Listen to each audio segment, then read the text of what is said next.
Many of you are very talented, but if you really want to wow me today, you're going to have to show something extra. Little thing I'm calling heart. I think his mom drank when she was pregnant or something.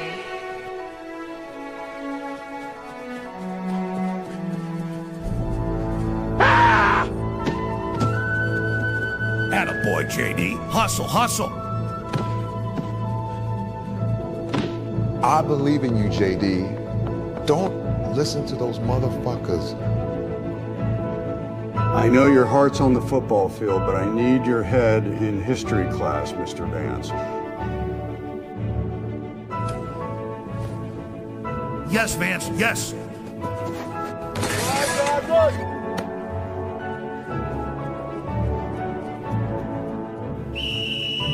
That stupid freak. I'll never make the team. He's a loser.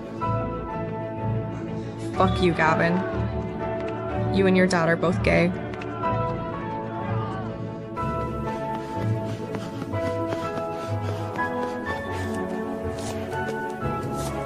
Damn it, Vance, I wish I had 100 of you. If only you could get those godforsaken test scores up. If you ask a hot chick to prom, I'll give you a C because history smiles upon the bold.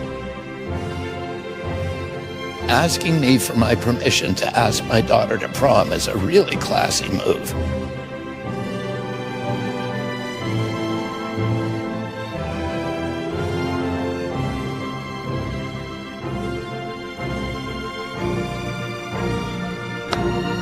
Vance past history. Now let's go beat the shit out of the Soros High Goblins.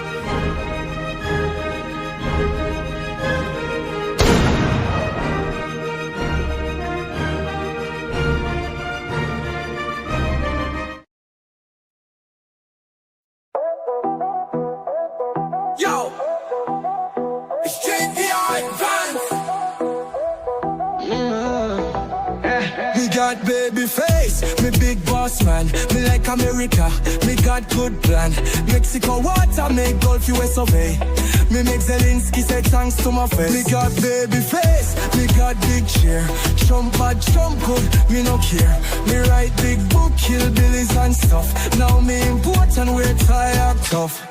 Me go Yale school, me learn big word. Now me forget everything me heard. Silicon people give me job, me take. Now me like Trump, me make no mistake. Yo, it's JD Advance.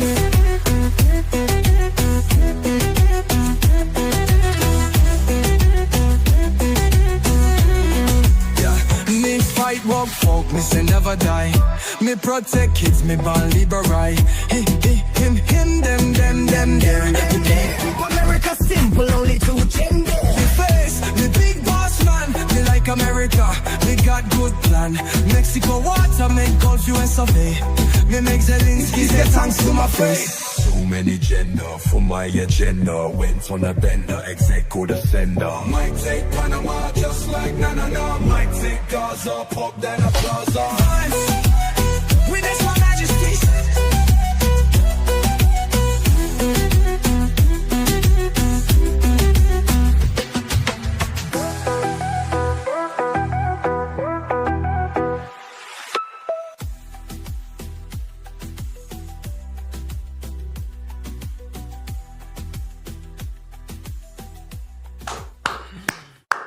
What's going on, everyone? Welcome into Cobra Cast 199. I am your host, Jeremy Prime, Mage IDOT of Unit 199. Happy to see all of you here on a Sunday. Laughing Man says I'm muted, but I'm not, because I am a high-quality streamer who checks my sound settings before I go live. We all know that's a lie. But anyway, hope you're all doing well. We have a lot to catch up on.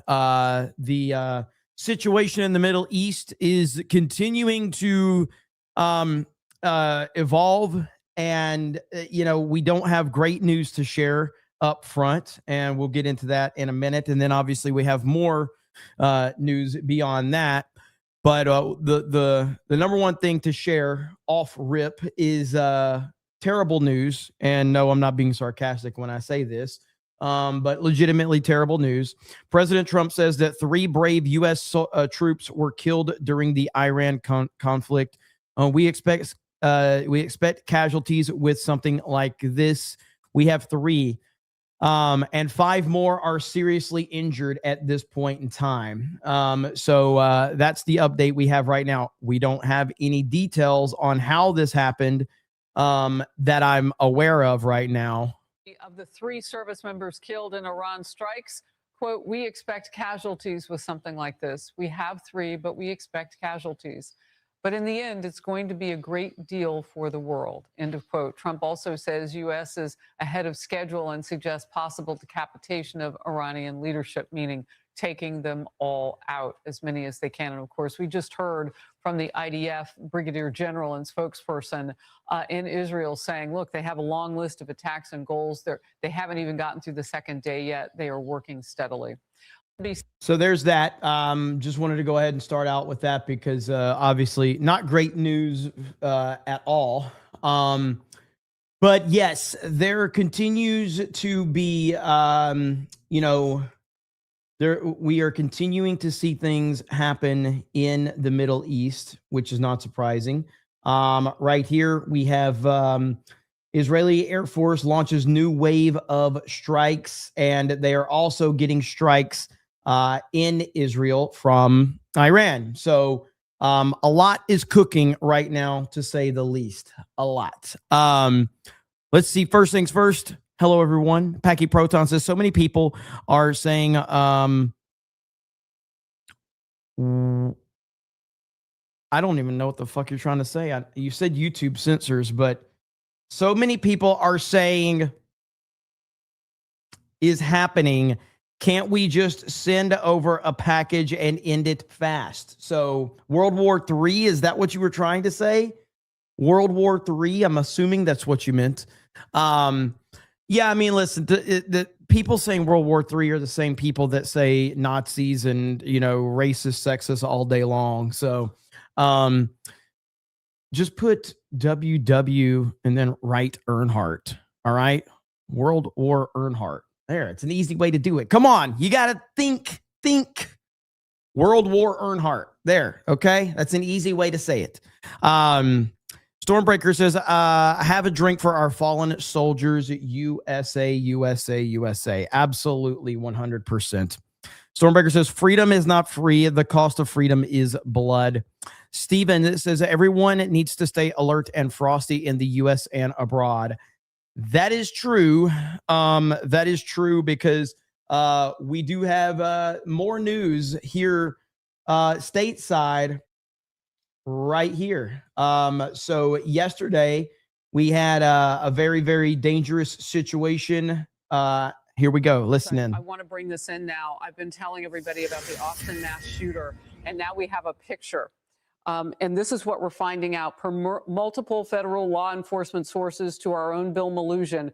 The Austin mass shooter is a 53-year-old naturalized U.S.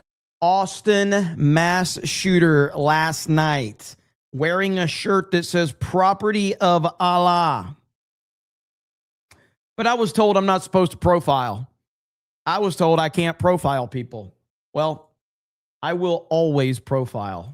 To our own Bill Mallusion, the Austin mass shooter is a 53-year-old naturalized U.S. citizen who was born in Senegal and was living in Pflugerville, Texas. Material recovered from his person and inside the vehicle give possible indications of a nexus to terrorism, as the FBI announced earlier today.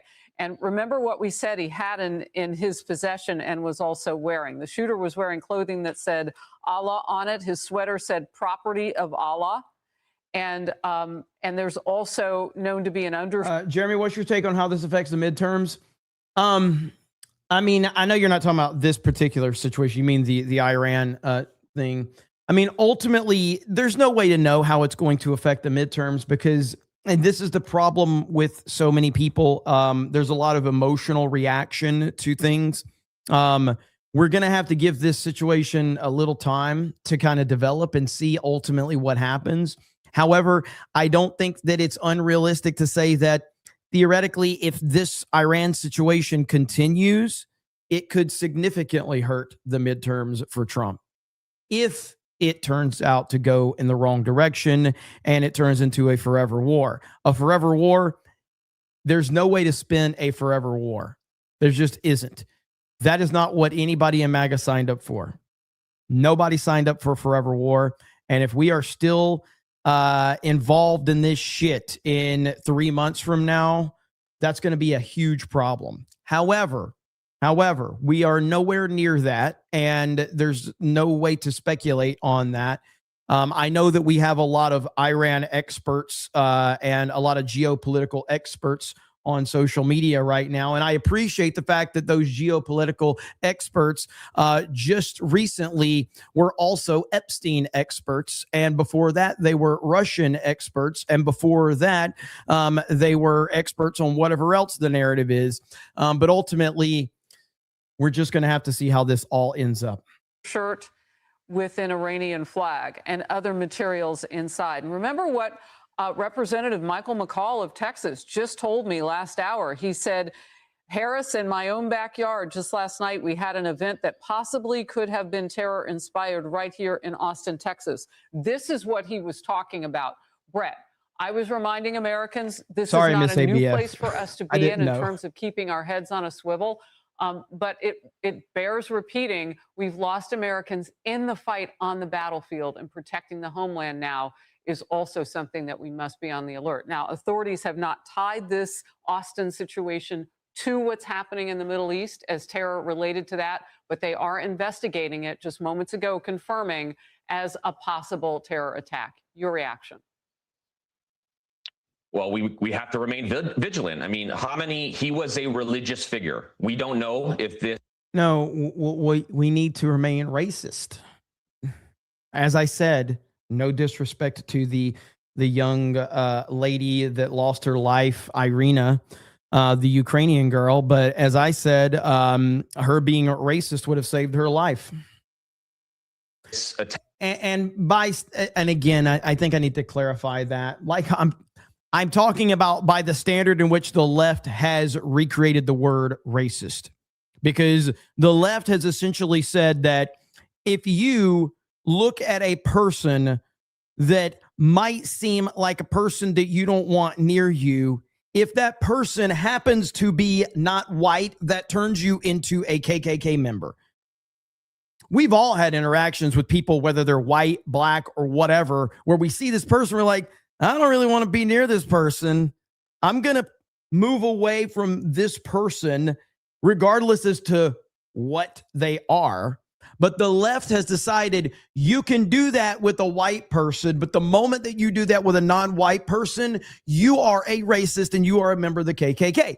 And so my sarcastic response to this is the leftist definition of that. Whereas, like Soft Serve says in the chat, I hate everyone equally, and I do too.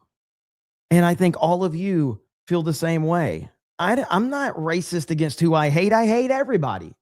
Attack was associated, but it very well may be. But the fact is, this isn't a representation of how most people from that region feel. The Iranian people, they fear their own rulers more than our own military. They hate, their own oppressive rulers than anyone else. And we may see more attacks like this. We have to be vigilant. There are proxy groups everywhere that are looking for ways to harm Americans and hurt Americans. And but the fact of the matter is, overall, there are images right now showing most Iranians and most Shias celebrating today, not because of war, but because they hate their own rulers more than anyone else. That's a sign that we're like, how many times have anybody in this chat, have you been, I don't know, at a gas station at 1 a.m. and you already knew, you're like, I'm low on gas. This doesn't look like the type of gas station that I want to stop at, but I need to get gas. You stop, and whether it's a white dude or a black dude or whatever, generally speaking, 95% of the people that are out at that time at that location are not someone that you want to be around. Okay? You just don't. But the left has decided that if that person is not a white dude, you're a racist for being scared or being fearful or being on alert or wanting to, distance yourself from the situation.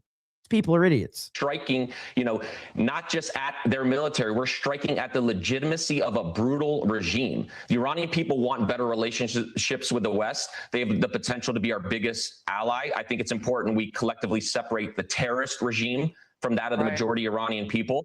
These people have spent decades, trying to hurt us. And so the fact is, again, we just need to remain vigilant in the wake of these strikes. Look, I don't want to make too much out of this because the FBI and federal authorities have to do their jobs and tell us what the facts are with this particular case, which you are looking at on your screen right now, the man that they suspect to be the Austin, Texas shooter. And he is 53 years old. And I don't know if you had seen this as well. There were all sorts of descriptions about age, but now we know some specificity. He's 53-year-old American citizen, naturalized, originally from Senegal. He is wearing a sweater, and you can see here a sweater that says "Property of Allah" with an undershirt in the Iranian flag. I want to ask you about this. We had a tremendous amount of people come across the border, and I can't ignore this, because this is just fact, Brett. There are a lot of people in this country, we don't know if they're being radicalized. Maybe some came in and they participated in that or led the way or have become something different while they're here. But it matters letting millions of people come in and you have no way to vet them. And that's what happened under the Biden administration. We're catching up, but a lot of those people are still here. Your thoughts? But see, that is one of the issues that so many people are going to have with this Middle Eastern war. And it's not, I still wouldn't classify the Iran situation as a war. We have carried out military strikes. I don't think we're in a full-scale war by any means at this point in time.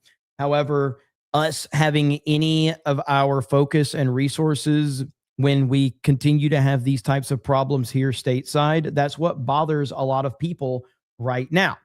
And that is understandable. That is very understandable.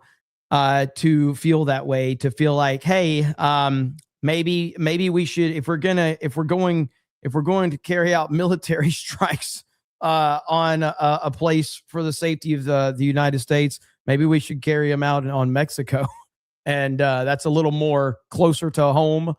I get that. I do get that conversation and that concern.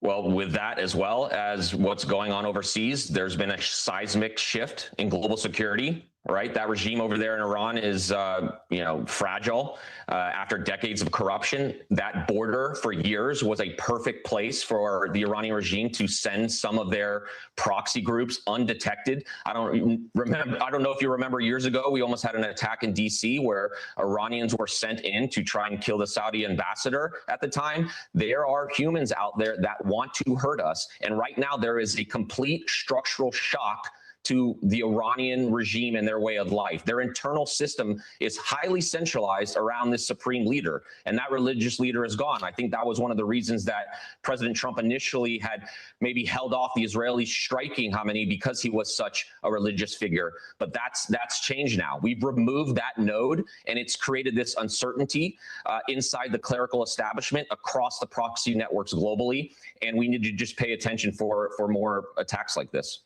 Brett Velikovich, thank you for your response too on those. So there we have it right there. So that's the latest update from the situation in Austin last night.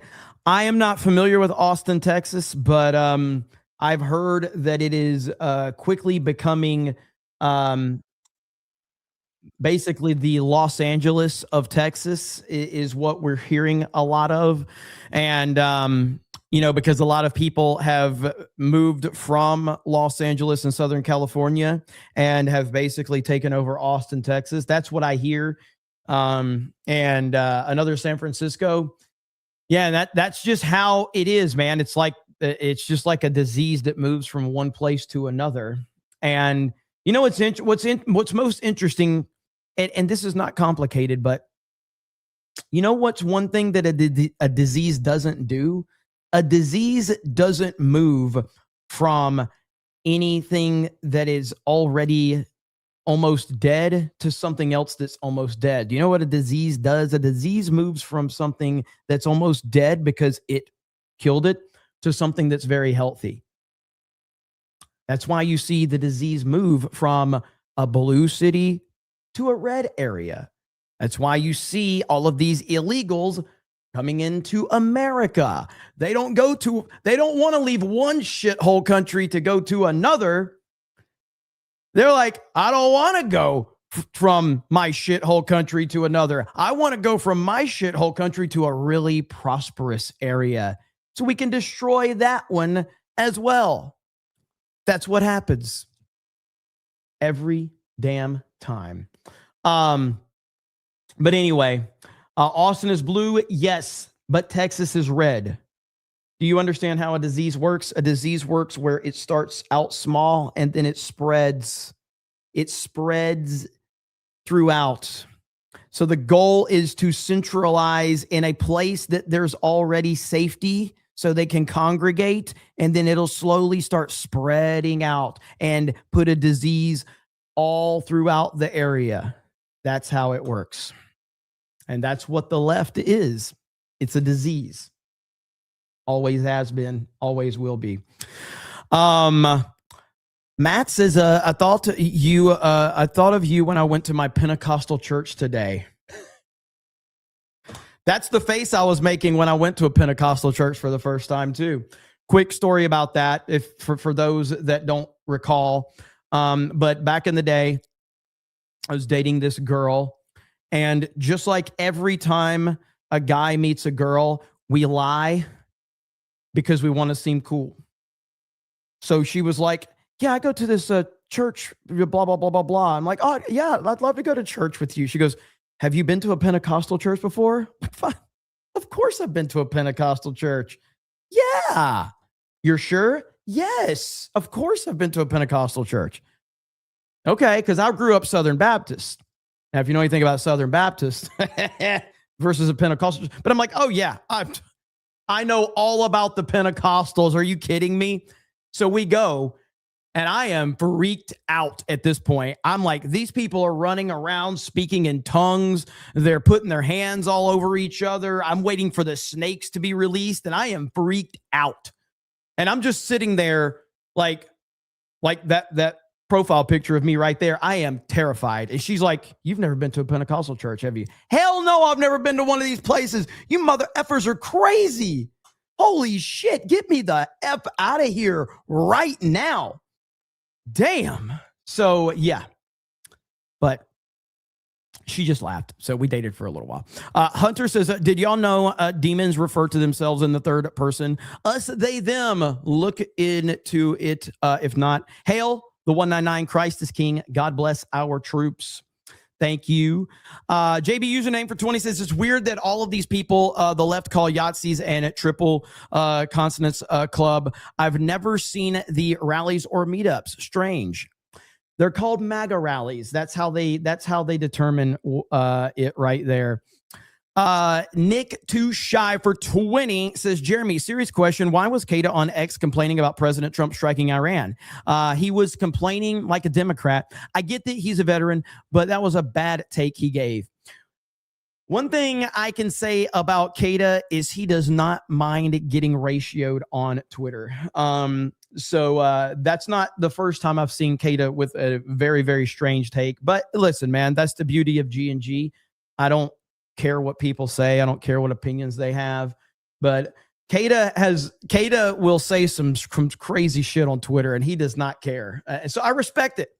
Hey, man, good on you. So I'll just let Cosmic Cowboy for 20 says, I see more Indian and Muslim people living around my area in Texas. It's hard to recognize my own state anymore in some places. This all happened under Greg Abbott. He needs to go. Yeah, I mean, look, as much as I love the state of Florida, and I do, I think I love the state of Florida. I've been here since I was like 15 years old, and I love it. It's great. There are massive parts of Florida that I don't recognize at all as the United States of America, particularly southern Florida and Orlando. Now, I get Orlando because Orlando, a lot of people don't even know this, but Orlando, I'd have to look up the statistics, but I'm pretty sure that Orlando is the #1 tourist destination in the country. I think that it still is. It's just massive. The tourism here is out of control because of the theme parks. So Orlando at times, like, I just hate walking around Orlando, just going to a Walmart or a Target or whatever. Whereas in Pensacola is a lot more, because that's lower Alabama. That's LA. Pensacola's LA. So it's just different. It's completely different. So I feel you on that. Blackguard for 50 says, when it comes to illegal immigration and activist judges blocking everything, keep in mind that we can just move those problem judges. The founding fathers did not ask permission to change their rule set. They just did it. And we just have to do it.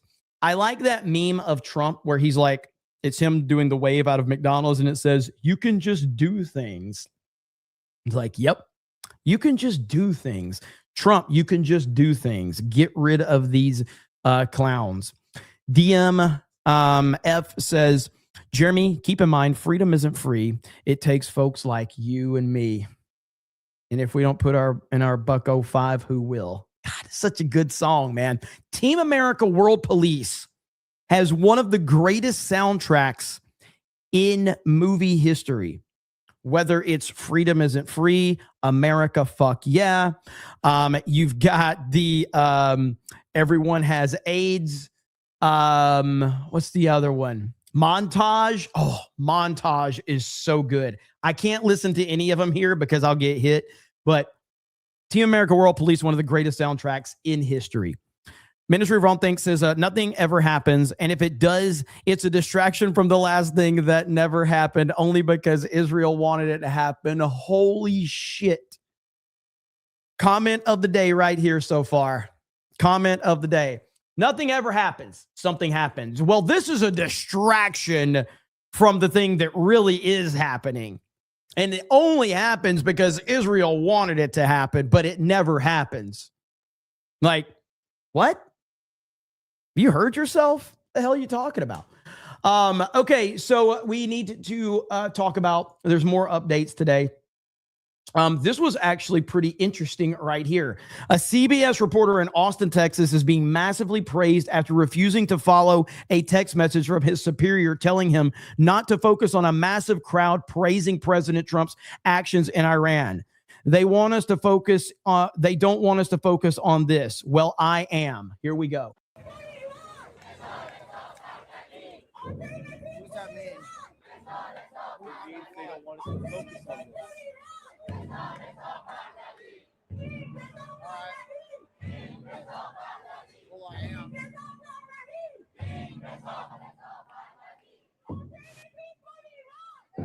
There's a lot of mixed opinions across Austin about I know it's a little hard to hear, but just so you know, the interaction they were just playing, it was a quote. They don't want us to focus on this. He says, well, I am. I know it's a little hard to hear, so I just wanted to read that back to you. An attack between the United States and Israel against Iran that happened early this morning. Some people, like this group behind me, are thanking Trump and the United States government for following through with this attack against Iran. Well, other people... Now, he's probably going to get fired. That would be my guess. But we need more reporters that are... It's all about the truth. Like, it's not about building a narrative. It's about it's just being honest. This guy is probably going to get in trouble or fired for being honest. That's what is going to happen, unfortunately. Hopefully not. But I anticipate that's what's going to happen. Now, something funny is happening on Iran State TV. Iran State TV has reportedly been hacked and is showing a message from President Trump calling on Iranians to rise up against the regime. Holy crap. Is backing you with overwhelming strength and devastating force. Now is the time to seize control of your destiny and to unleash the prosperous and glorious future that is close within your reach. That is hilarious right there. So, and I'm going to make the chat happy. You're going to be happy about this, chat, because this is the response. This is the response, okay? This is why Trump did what he did. For things like this, okay? It's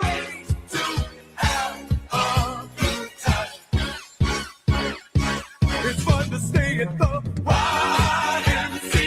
It's fun to stay at the YMCA. They have every way to. I think we all approve. It's fun to stay at the YMCA. It's fun to stay at the YMCA. They have every. Yeah. Pretty sure everybody's going to approve of that. So, and we're seeing a lot of reaction from that perspective. And yeah, I see people. Can we arrange an exchange? We will send our liberal women to Iran, and they will send their Iranian baddies. So there you have it, right there. Sounds like a deal. I think everybody's going to be okay with that one. All liberal white women can go. Get them out. Get them gone. We all approve of that. No doubt about it. Sign me up. What a crazy timeline. What a crazy timeline. Here is, let's see. CNN was just forced to air a Democratic Iranian American eviscerating her own party for attacking President Trump. I think that it is imperative the Democratic Party wake up and get past their dislike of Donald Trump, President Trump, and their feelings of international conflicts going on. This is about national security. This is about what is possible in the Middle East. This is about being a good neighbor, good partner to the Gulf states and what their aspirations are. This is about supporting the people of Venezuela. This is about dismembering our relationship with, or not dismembering, but resetting our relationship with China. Right now, 55% of the oil production that Iran produces goes to China despite sanctions. You want to support the people of Ukraine. You want to end that war. You have to.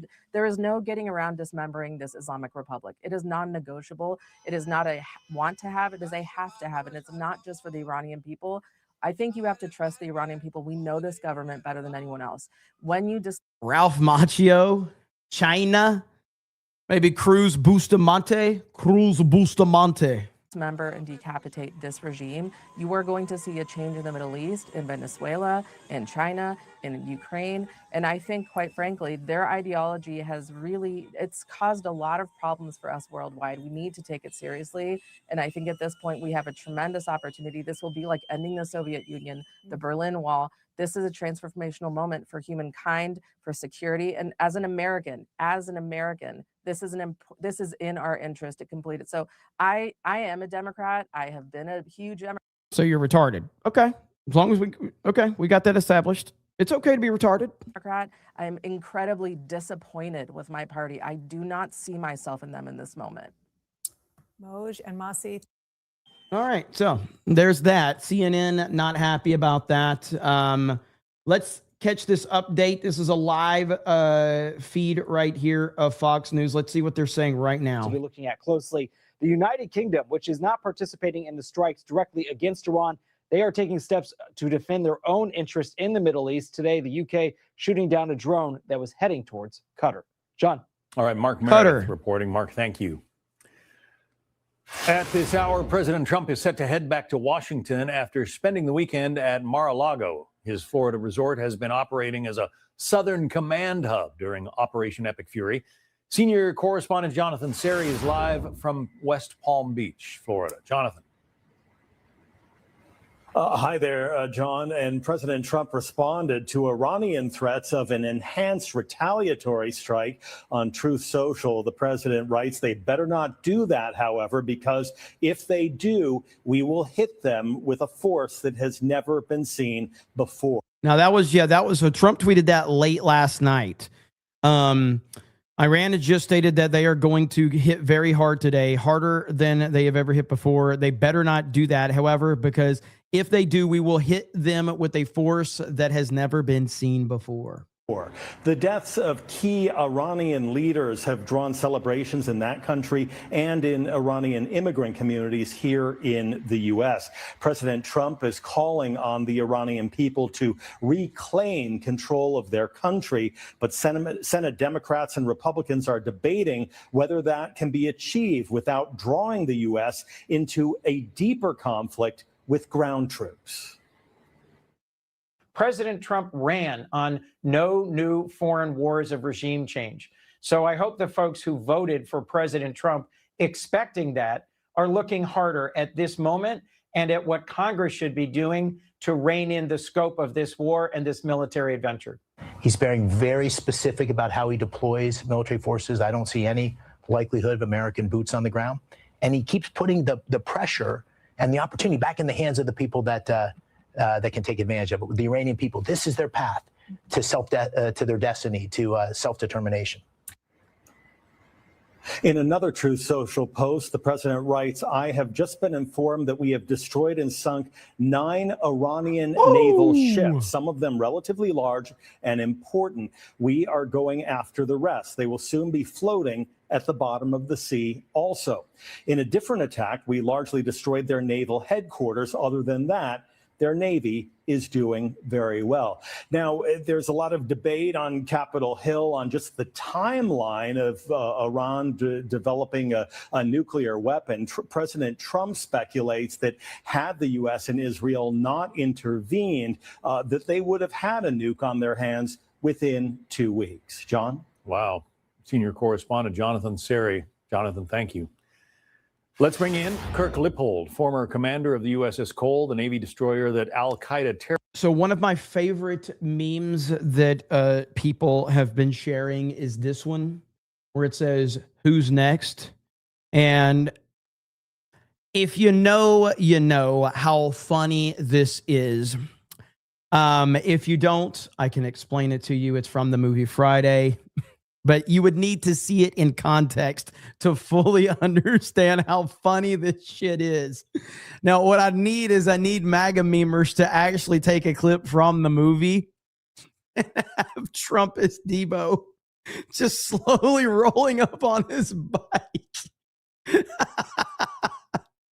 It's so funny. And it's so accurate too, man. Look at that. Is a good meme right there. That is great memeage. MAGA memers are undefeated. I don't know if this can't be meant as an insult, I don't think. But even if I doubt this was meant as an insult. But this right here, never forget that time that Trump stopped and got Whataburger before bombing Iran. This only makes Trump look cooler and more normal right here. You want to talk about great optics? This is top tier optics right here. Trump, he's like, before I bomb Iran, I'm going to stop at Whataburger. I'm going to get some burgers for not only me and the team, but also everybody in attendance. And then we're going to go back and we're going to bomb Iran.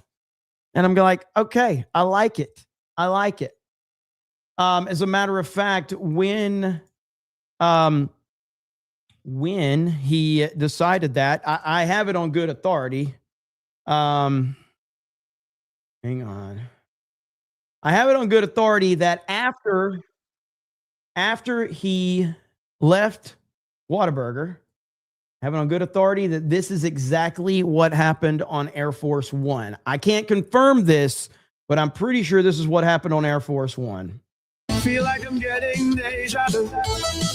This is like a rock war number 2. A rock war number 2. I like to look at those oil supplies.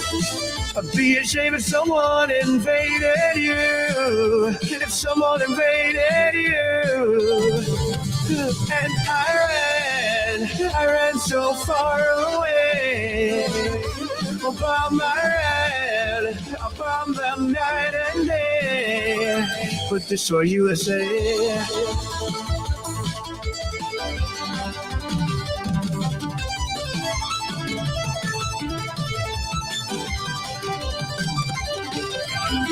A drone appears above your head. More bombs comes falling down on you. Falling down on you. The fleet is moving nearer still. The Strait of Hormuz, it comes in view. The oil must flow through. And Iran so far away. The bomb Iran, I bomb them night and day. But destroy USA.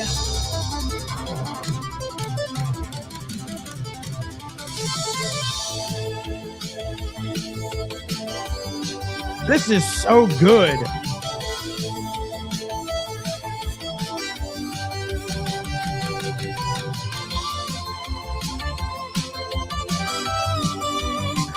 You even get an Israel joke in here.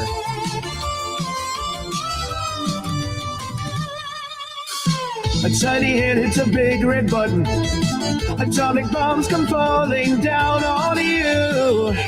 Mushroom clouds in view. Send out a tweet to let you know. World War III, 'cause Israel told me to. All for Netanyahu. And Iran so far away. Oh, bomb Iran, oh, bomb them night and day. Oh, and Iran so far away. Oh, bomb Iran, oh, bomb them night and day. Up destroy USA. And there you have it right there. You guys have been telling me about that one for a while. That is what AI was created for right there. That is phenomenal. That's actually better than the original.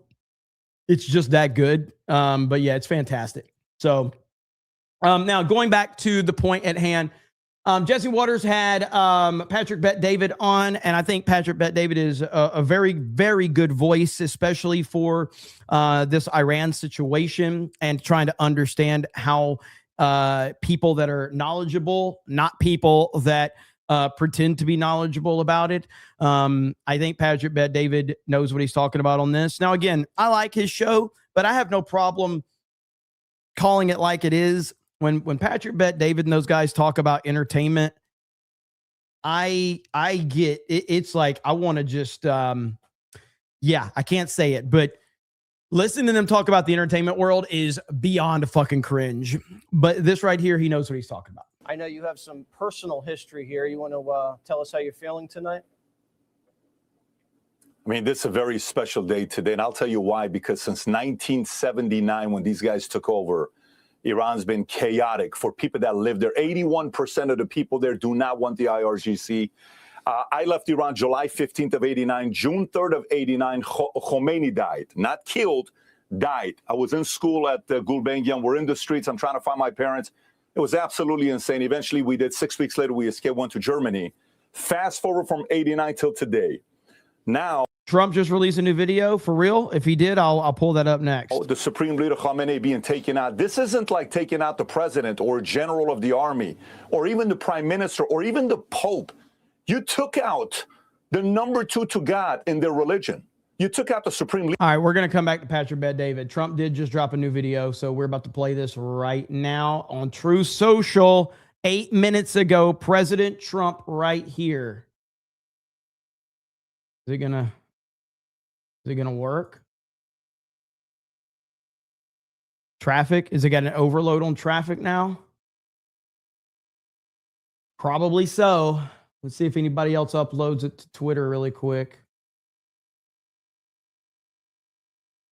Did he put it on Twitter as well? Let's see. Trump. He has not uploaded it to Twitter yet. So I'm waiting to see if somebody can upload it there. Let me refresh one more time. Over the past 36 hours. I can't full screen it. Over the past 36 hours, the United States and its partners have launched Operation Epic Fury, one of the largest, most complex, most overwhelming military offensives the world has ever seen. Nobody's seen anything like it. We have hit hundreds of targets in Iran, including Revolutionary Guard facilities, Iranian air defense systems. Just now was announced that we knocked out 9 ships plus their naval building, all in a matter of literally minutes. Iran's formerly supreme leader, Ayatollah Khamenei, is dead. This wretched and vile man had the blood of hundreds and even thousands of Americans. That was a rare jump cut for President Trump. Did you catch that? Rare jump cut. We hardly ever see those. Iran's formerly supreme leader, Ayatollah Khamenei, is dead. This wretched and vile man had the blood of hundreds and even thousands of Americans on his hands and was responsible for the slaughter of countless thousands of innocent people all across many countries. Last night, all over Iran, the voices of the Iranian people could be heard cheering and celebrating in the streets when his death was announced. The entire military command is gone as well, and many of them want to surrender into saving their lives. They want immunity. They're calling by the thousands.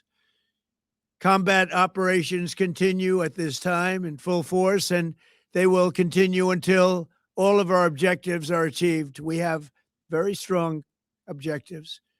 They could have done something 2 weeks ago, but they just couldn't get there. Earlier today, CENTCOM shared the news that 3 U.S. military service members have been killed in action. As one nation, we grieve for the true American patriots who have made the ultimate sacrifice for our nation, even as we continue the righteous mission for which they gave their lives. We pray for the full recovery of the wounded and send our immense love and eternal gratitude to the families of the fallen. And sadly, there will likely be more. Before it ends, that's the way it is. Likely be more, but we'll do everything possible where that won't be the case. But America will avenge their deaths and deliver the most punishing blow to the terrorists who have waged war against basically civilization. They have waged war against civilization itself. Our resolve, and likewise that of Israel, has never been stronger. America is now, again, the richest, most powerful nation in the world by far. But the only reason we enjoy the quality of life that we do and the freedom and security is we have done things that others are unable to do. But it's because of warriors who are willing to lay down their lives to do battle with our enemies. And they do battle better than anybody.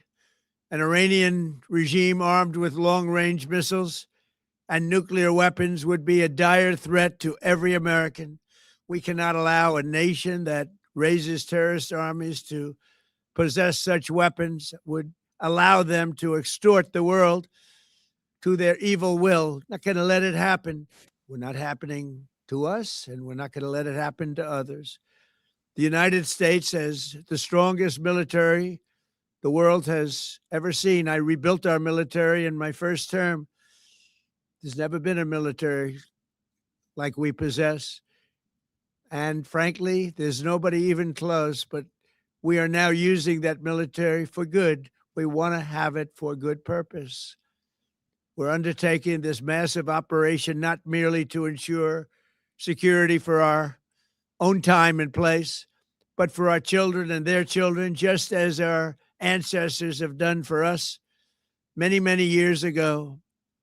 This is the duty and the burden of a free people. These actions are right and they are necessary to ensure that Americans will never have to face a radical, bloodthirsty terrorist regime armed with nuclear weapons and lots of threats. For almost 50 years, these wicked extremists have been attacking the United States while chanting the slogan, "Death to America" or "Death to Israel" or both. They are the world's #1 state sponsor of terror. We are the world's greatest and most powerful nation, so we can do something about what they do. These intolerable threats will not continue any longer. I once again urge the Revolutionary Guard, the Iranian military, police, to lay down your arms and receive full immunity or face certain death. It will be certain death. Won't be pretty. I call upon all Iranian patriots who yearn for freedom to seize this moment, to be brave, be bold, be heroic, and take back your country. America is with you. I made a promise to you, and I fulfilled that promise. The rest will be up to you, but we'll be there to help. Thank you. God bless you to our incredible warriors, and God bless the United States of America. Thank you. Okay, so I don't know why I couldn't there. The full screen finally works. It wouldn't let me full screen it earlier, but yeah, so there's President Trump in his most recent statement, and I guess they cut the part out where he said he died like a dog. We did see that jump cut. Where's that jump cut at? Formerly Supreme Leader Ayatollah Khamenei is dead. This wretched and he died like a dog, and then they cut it. Damn it. Why'd you guys cut out the "he died like a dog" part? We love that one. All right. That's the best part. We were all looking forward to that moment. So now I have to play the moment where he did that, where they tried to compare him and Barack Hussein Obama, and Trump just was so much better. An operation that killed Osama bin Laden. Abu Bakr al-Baghdadi is dead. The United States launched a targeted operation against that compound. They did a lot of shooting and they did a lot of blasting, even not going through the front door. You know, you think you go through the door. If you're a normal person, you say, "Knock, knock, may I come in?" After a firefight, they killed Osama bin Laden and took custody of his body. He died like a dog. But his death does not mark the end of our effort. A beautiful dog. A talented dog. We give thanks for the men who carried out this operation. And I don't get any credit for this, but that's okay. I never do. But here we are. May God bless you, and may God bless the United States of America. And I'm writing a book. I think I wrote 12 books. All did very well. So anyway, Trump's statement on everything that has happened. And yeah, listen, we're going to have to see how this plays out. Now, we have heard the government, we've heard the administration say that this could take several weeks. I think that's very, very bad optics for the Trump administration if we are involved in this over the course of several weeks.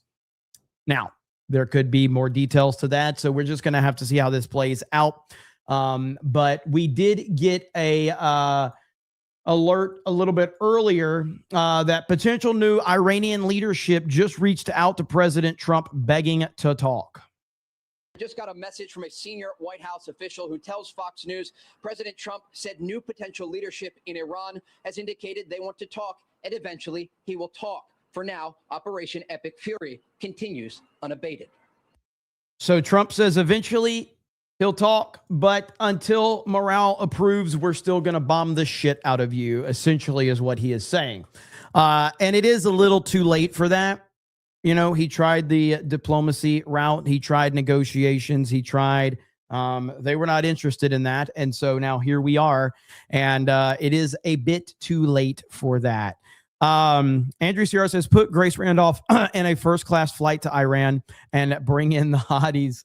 Blackguard says, Venezuela. Hey, that's my oil, Debo Trump. It's my oil now. Good old Debo Trump. Hell yeah.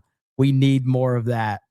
Burke, 9497 for 20 says, Cobra Cast has become my nightly news. Jeremy is almost as great as Brian Williams. I was there. I can pull off the Brian Williams. I was there.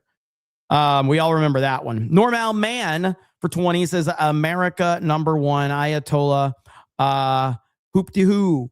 Thank you. I appreciate it. Rantopia says, Iran so far away tax LFG. Normal Man says, do you know the Iron Sheik, the wrestler? Of course I do. Yeah, heard the Ayatollah met him the moment he arrived in hell, and the Sheik definitely made the Ayatollah humble. Iron Sheik is one of the GOATs, man. Especially his Twitter account. His Twitter account was legendary. Swords of Starship says, Commander, my friend is a panican who thinks Trump could have avoided this war, and he surrendered in Minnesota. He likes Massey. Why are so many Republicans so sensitive and moody all the time? Ultimately, like I said, man, we are in a time where Donald Trump, the name Donald Trump, the person Donald Trump, the president Donald Trump, is the most lucrative name in all of social media.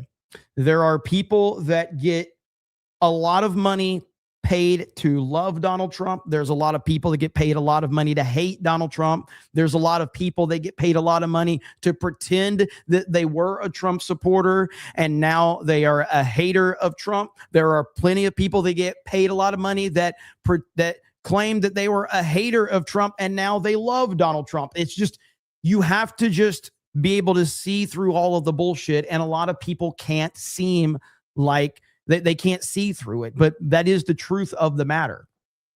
And, you know, this is something that's common in everything, whether it's sports, movies, politics, or whatever, but we have never had a person in politics that turns the needle like Trump.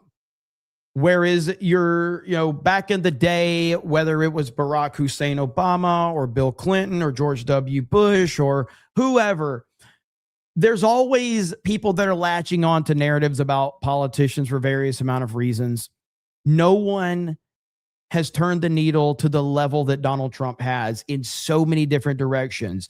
And it is just a mishmash of chaos and insanity. And that's just where we are. So it's crazy, man. It really is.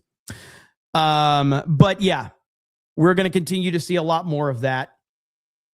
Sly Rice says, JD advance tax, unrest in the Middle East tax. Gerald Armstrong says, missiles inbound in Tel Aviv, Iron Dome engaged. Little Jim Salo says, Terry vaporized in, you mean terrorist, vaporized in Texas, and new Ayatollah gone. Shorty Short says, freedom cost $1.05. Fentanyl Floyd says, Groypers and libertarians crashing out more than libs. Soggy Waffle says, praying for Iran to be fully liberated. Hail the 199. Teep 3049 says, I love Trump. Voted 3 times for him. Don't regret it. But Trump is surrounded by corrupt neocons. Rhinos giving bad advice. The Iran thing is a mistake.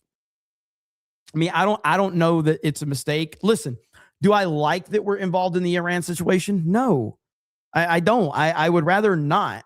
However, I'm not privy to the reasons as to why all of this is taking place and what the long-term motivation is. There are geopolitical reasons why you can justify, doing this.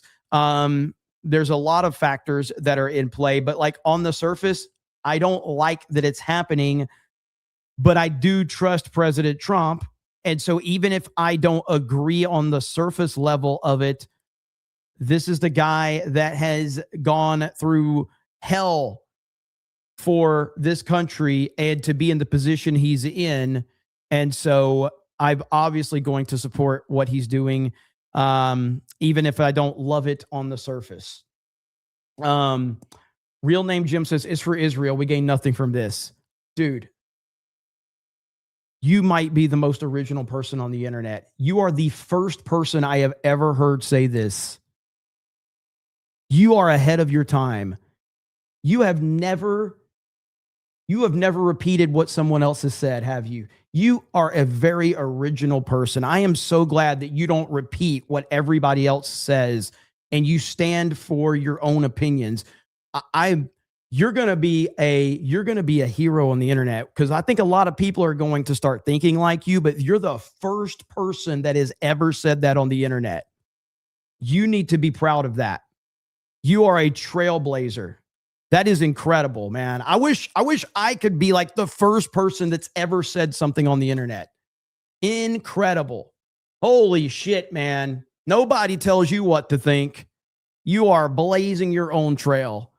But yeah, let's see. Primarch Vulcan says Twitter has a video of Iranian media being hacked showing the president's speech telling them all to rise up on TV. LFG.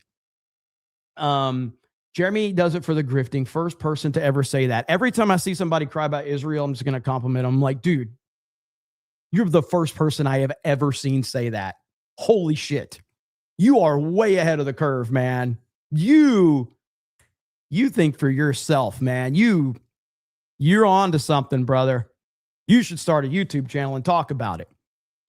Grandest Potato says, I've got to speak in tongues around you if I ever meet you. Please don't. Please don't. Durka for $1. Rated M says Abbott's biggest donor is a Pakistani Muslim, Saeed something. Abbott allowed 50 new mosques to open over 2 years in Dallas-Fort Worth area. Packy Proton says World War Earnhardt test. See, this is how you say World War III. All right. Simple as that. SBZ says, I'm disappointed. It should be Trump AI version of who, whatever you're saying, bitches from today. Your new supreme leader is Ayatollah Rubio. Packy Proton says, no wonder the Iran men covered their women up. If they did not, they wouldn't stand a chance. Free Iranian women. That is true. Iranian women, I can understand why they covered them up. Let's hear what Nancy Mace has to say. I don't like Nancy Mace, but let's see what she has to say. Prosperous Gulf states, and that's all that they want: freedom and liberty and human rights. And at the end of the day, when you see these women on the left side of the aisle deranged and angry about Iranian women getting their freedom, it's wild. It's wildly insane. It's a hypocrisy. And I've been someone who's been fighting for women and women's rights, human rights, for a very long time. And it's Wait. Women's rights or humans' rights? Are women and humans different? And so Nancy Mace is like, I've been fighting for women's rights, human rights. Because wait, are women different than humans? Why aren't you fighting for men's rights if you're fighting for women's rights? If you're fighting for women's rights, human rights? Stupid. I want to call her a name. So watch it with us, and then we'll get your reaction on the other side of this playback of the president's remarks. Listen. Over the past 36 hours, the United States and its partners have launched Operation Epic Fury, one of the largest, most complex, most overwhelming military offensives the world has ever seen. Nobody's seen anything like it. Nobody's seen anything like it. We have hit hundreds of targets in Iran, including Revolutionary Guard facilities, Iranian air defense systems. Just now it was announced that we knocked out 9 ships plus their naval building, all in a matter of literally minutes. Iran's formerly supreme leader, Ayatollah Khamenei, is dead. This wretched and vile man. I think Trump struggled with saying the name. They had to do a couple of takes because he paused because I think he wanted to say something else. I get it, Trump. I get it. Had the blood of hundreds and how many? How many? Ayatollah, how many? Even thousands of Americans on his hands, and was responsible for the slaughter of countless thousands of innocent people all across many countries. Last night, all over Iran, the voices of the Iranian people could be heard cheering and celebrating in the streets when his death was announced. The entire military command is gone as well, and many of them want to surrender into saving their lives. They want immunity. They're calling by the thousands. Combat operations continue at this time in full force, and they will continue until all of our objectives are achieved. We have very strong objectives. They could have done something 2 weeks ago, but they just couldn't get there. Earlier today, CENTCOM shared the news that 3 U.S. military service members have been killed in action. As one nation, we grieve for the true American patriots who have made the ultimate sacrifice for our nation, even as we continue the righteous mission for which they gave their lives. We pray for the full recovery of the wounded and send our immense love and eternal gratitude to the families of the fallen. And sadly, there will likely be more. Before it ends, that's the way it is. Likely be more, but we'll do everything possible where that won't be the case. But America will avenge their deaths and deliver the most punishing blow to the terrorists who have waged war against basically civilization. They have waged war against civilization itself. Our resolve, and likewise that of Israel, has never been stronger. America is now, again, the richest, most powerful nation in the world by far. But the only reason we enjoy the quality of life that we do and the freedom and security is we have done things that others are unable to do. But it's because of warriors who are willing to lay down their lives to do battle with our enemies. And they do battle better than anybody. An Iranian regime armed with long-range missiles and nuclear weapons would be a dire threat to every American. We cannot allow a nation that raises terrorist armies to possess such weapons that would allow them to extort the world to their evil will. Not going to let it happen. We're not happening to us, and we're not going to let it happen to others. The United States has the strongest military the world has ever seen. I rebuilt our military in my first term. There's never been a military like we possess. And frankly, there's nobody even close, but we are now using that military for good. We want to have it for good purpose. We're undertaking this massive operation not merely to ensure security for our own time and place, but for our children and their children, just as our ancestors have done for us many, many years ago. This is the duty and the burden of a free people. These actions are right and they are necessary to ensure that Americans will never have to face a radical, bloodthirsty terrorist regime armed with nuclear weapons and lots of threats. For almost 50 years, these wicked extremists have been attacking the United States while chanting the slogan, "Death to America" or "Death to Israel," or both. They are the world's #1 state sponsor of terror.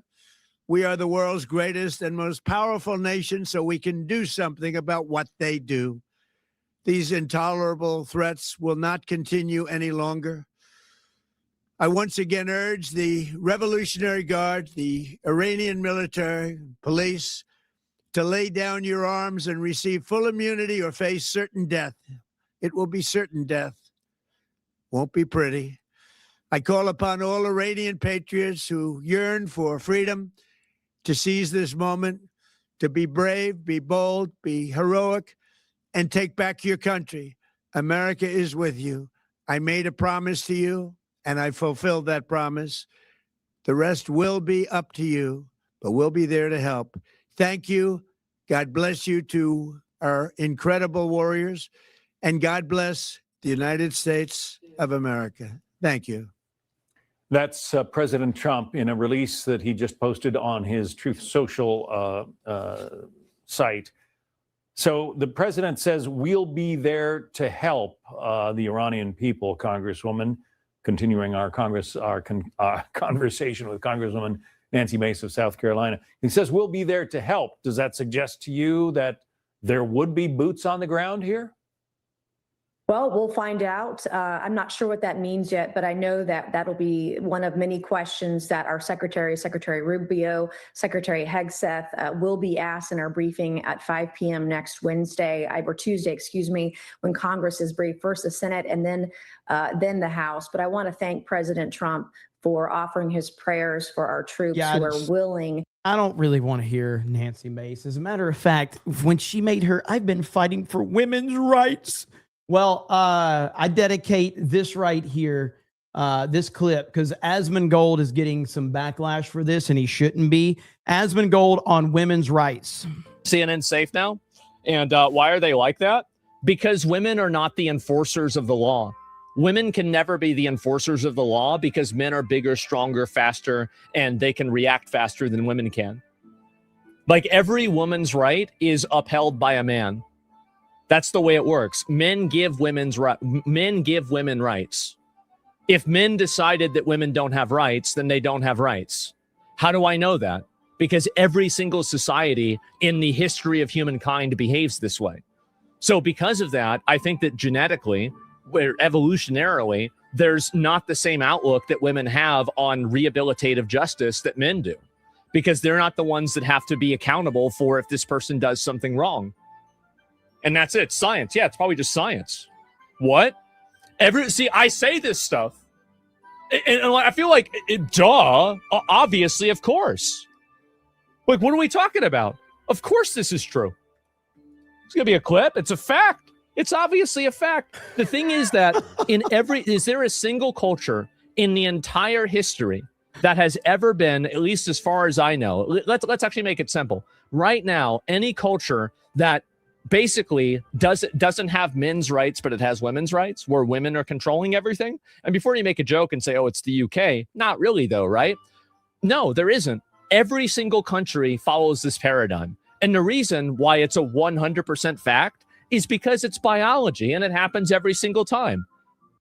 See, so I dedicate that clip to Nancy Mace with her ridiculous, I've been fighting for women's rights, and then she shifted to humans' rights. Identity politics is always a disease, and it's always going to be garbage. Nancy Mace isn't fighting for shit. Nancy Mace cares about virtue signaling. That's all she actually cares about. And I could care less to hear. I don't care about anything this idiot woman has to say. And the moment that she said that, and I think she tried to shift it to human rights because she realized, oh, wait, I'm a Republican. And the people that, support the Republican Party typically don't care about identity politics. And she shifted that over. Jeremy, are you upset that Black History Month is over? Yes, I am. I'm very upset that Black History Month is over. It was a month that I really, really felt like, continuing to celebrate even longer. I was going to say something super, super racist, but I'm just not going to do it. Anyway, let's move on. Back to the Fox News feed. Here we go, right here.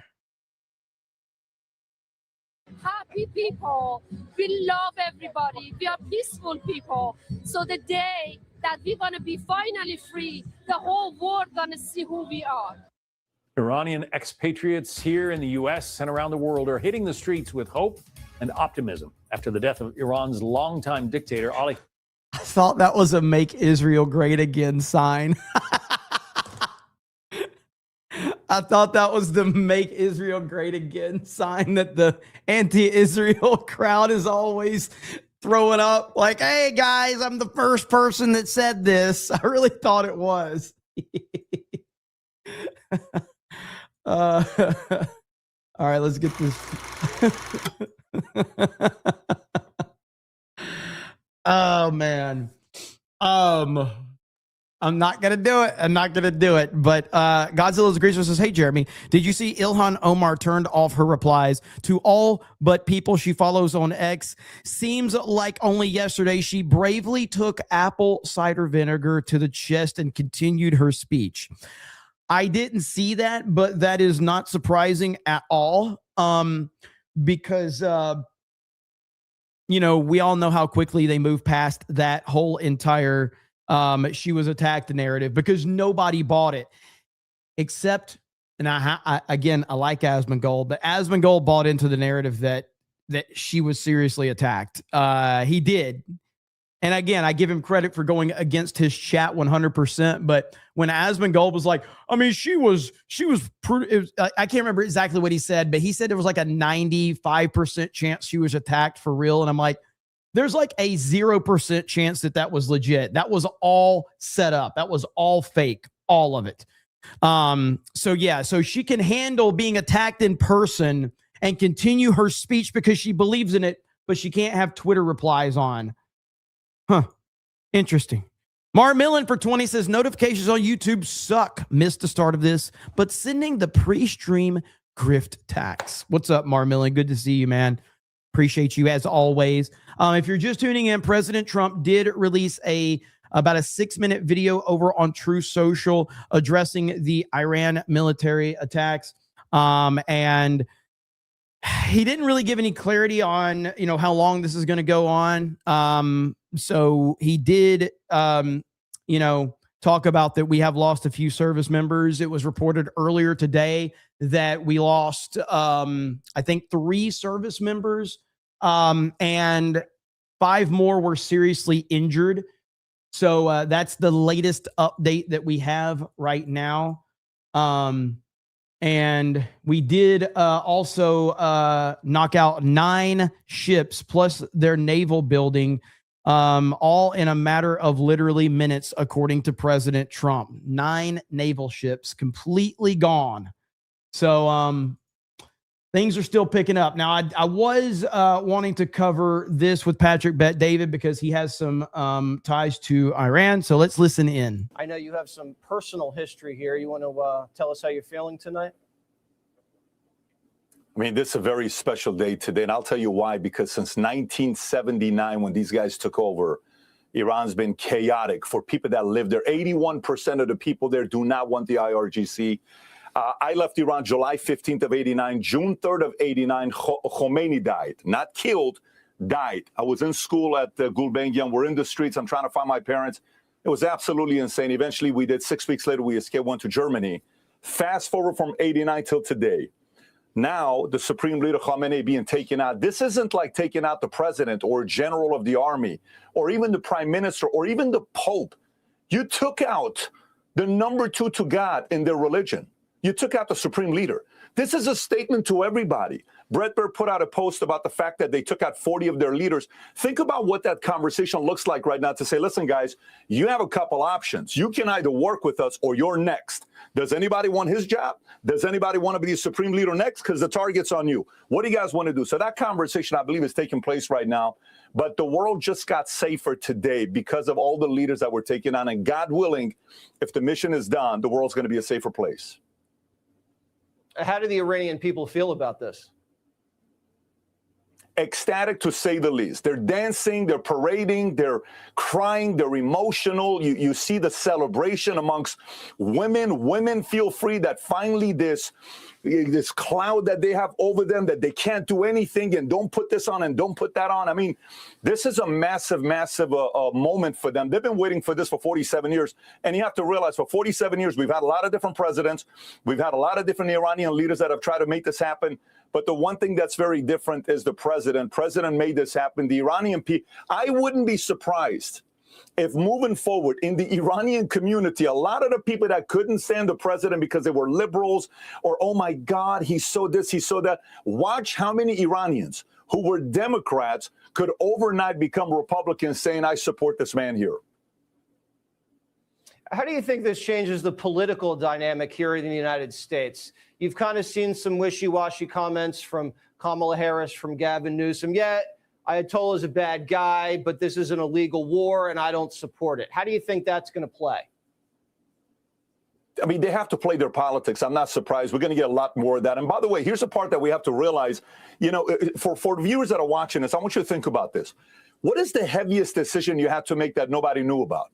What is the most recent heavy decision you had to make? Maybe kids, maybe marriage, maybe finances, maybe you lost a client, maybe you lost a business, and it's carrying all this burden on you, right? Think about everything that we're dealing with. So a few days after Supreme Court rules against the president, publicly everyone's talking about, you got to get this money back. And then he goes to the State of the Union, calm, cool, collected, has a blast, calling them crazy, enjoying himself, celebrating with the hockey team that just won, talks for an hour and 48 minutes. And while he's giving the speech, this is what we have to realize. He knows they're about to attack Iran, but no one knows it. I mean, this is not an easy thing to do for a leader. When a leader's carrying burden, you typically will feel something from them. You felt nothing. This is why Iran The IRGC was shell-shocked how it happened. It's not like they did it at 2 o'clock in the morning or 3 o'clock in the morning. 8:15, it's like in your face. We're going to do it when you're awake because we want you to know. We went inside. You had a mole. The same way many years ago, we've all seen the movie Donnie Brasco with Joe Pistone that went into the mob for 5 years and 10 months. And then all of a sudden, every one of the mobsters gets caught because this guy started leaking all the information. If there was a mole inside IRGC that's leaking information out, this may be the most humiliating thing that ever happened to these guys. It's a massive loss for them, massive victory for America and the world. Yep. Hopefully this continues to go as well as the first 24 hours have. Well, it still is to an extent, but I think the loss of any life from U.S. soldiers is certainly an issue that, needs to be dealt with, and we can't lose any more soldiers, or at least we can't lose many, because that's going to be a huge problem, because no one wants to lose American lives. Now, we don't know the details. I don't know the specifics. If the specifics are out there, then I haven't been updated on them. I haven't seen any updates on how these American soldiers lost their lives. But yeah, it was reported that 3 soldiers and 3 soldiers died, and 5 more were seriously injured. However, we don't know the specifics on that. Lying Dog Face Pony Soldier with a gifted membership. Thank you. Andrew CR says Cutter tax. Qatar. Sherry Allen says, I have said for years that women should not be police or fire, probably firefighters, regardless of training. A 5'4", 130-pound woman cannot hold her own against a 6-foot-tall, 220-pound man. I agree. I do agree. Eheb says, Iran has been throwing missiles at people for 40 years in violation of the international law. Saying this is unprovoked violation of international law are brain damaged. Is it Paul Nuts says, back in the summer when we bombed the nuke facilities, there was a report leaked that it failed. If they are 2 weeks from getting a nuke, apparently true. Dark Gavel says, I was born in 79. Make Persia great again. Yeah, call it Persia and make a Prince of Persia. All right? Give us a Prince of Persia. Emerald Hurt says, my heroes Mage Idot and George the Animal Steel. Clamum says, if your take on the situation is Israel is controlling Orange Man to do their bidding, then you should not be allowed to vote. Well, I mean, look, everybody's entitled to their opinions, and, it is what it is. I just, my thing is like these anti-Israel people, I've repeated this many times, and I'll repeat the same thing I said. I think that there's a good conversation to have about Israel's involvement in the United States of America and the government. I do. I think there's an interesting conversation to have. However, the people that are so obsessed with this don't have the ability to have a conversation. They only have an ability to say, Israel is responsible for every single problem in the history of the world. And if you disagree, you are part of Mossad and you're paid by Israel. And at that point in time, I don't care to talk to these people anymore, because these people are so delusional and they're so lost in this bullshit that they don't know how to talk to someone that is genuinely interested to hear what they have to say. All they want is for the other person they're talking to agree with everything they say. And because they're so lost in this rabbit hole, if the person that they are talking to has any questions that counters their delusions, that person becomes part of the problem and part of a paid operative of Israel. That is the truth of it. And so the only answer is to meme them and laugh at them at this point in time. So Robot Boob says, shout out to the 199. Alex Arrow Cave says, epic, I was going to say furry, Fury tax meta PC code 199. Damn it, I just lost one. I'll have to go back and see if I can find it. Grimnax says, forced doctrine, Andrew Wilson for the win. And then Maga Mike said the same thing. Captain JPS says, in what world is there a nation where the women have rights but the men don't? The United States of America. I mean, if you want to be honest, the women have more rights in the United States of America than men do. That's just the truth. It's a truth that nobody wants to admit, but yes, women have more rights in the United States of America than men. Because a woman can get pregnant with a man's baby, and that woman can go and get an abortion without the man's consent. The man has no control over the situation at all. He has no rights on the situation. So this is the only country that I can think of. Aaron says, at least they gave Black History Month the shortest month of the year. Kevin Spears says, I'm retired Army. Always have said if women and illegals can't be drafted, they shouldn't vote. Pahu Boy says, since this has all started, the masks have come off. Candace Tucker, the Hodge twins, all would rather see, what did Trump call him? Ayatollah what? I can't remember what he said now. Anyway, live than the Jews to live. Philip Johnson says, just saw Sky News article from 2018. Drinking young blood could prevent age-related disease. Study reveals, study startup called Ambrosia tagged you. Okay. Skywalker DFS says, Jeremy, you should stick to video games when it comes to politics. You have no clue what you're talking about. Joke's on you. I don't know what I'm talking about in video games either. So joke's on you. I don't know what the fuck I'm talking about, no matter what I'm talking about. But I'm going to continue to do whatever it takes to get you to send me $10 to tell me that I don't know what I'm talking about, because you've never sent me a super chat that says, shut up, Jeremy. You don't know what you're talking about on video games. Stick to politics. But you are sending me money to tell me to stick to video games and not politics. So this clearly is a better business venture for me. So I will continue to do just that. JRG Project says, Nick Fuentes' reaction to this was completely insane. Trump did the right thing. This was an ongoing problem, and Trump had the will to fix it. Again, I don't know. Like, people just can't. I think Nick Fuentes is hilarious. I think he is a comedian, legitimately. And I'm not saying that like in a disrespectful sense. I think he genuinely has incredible comedic talent and timing. And if you watch it from that perspective, there's nothing annoying about it. Adam says, hey, Jeremy, have you seen Hassan crashing out? I don't. I have Hassan muted on Twitter. I don't see anything from him.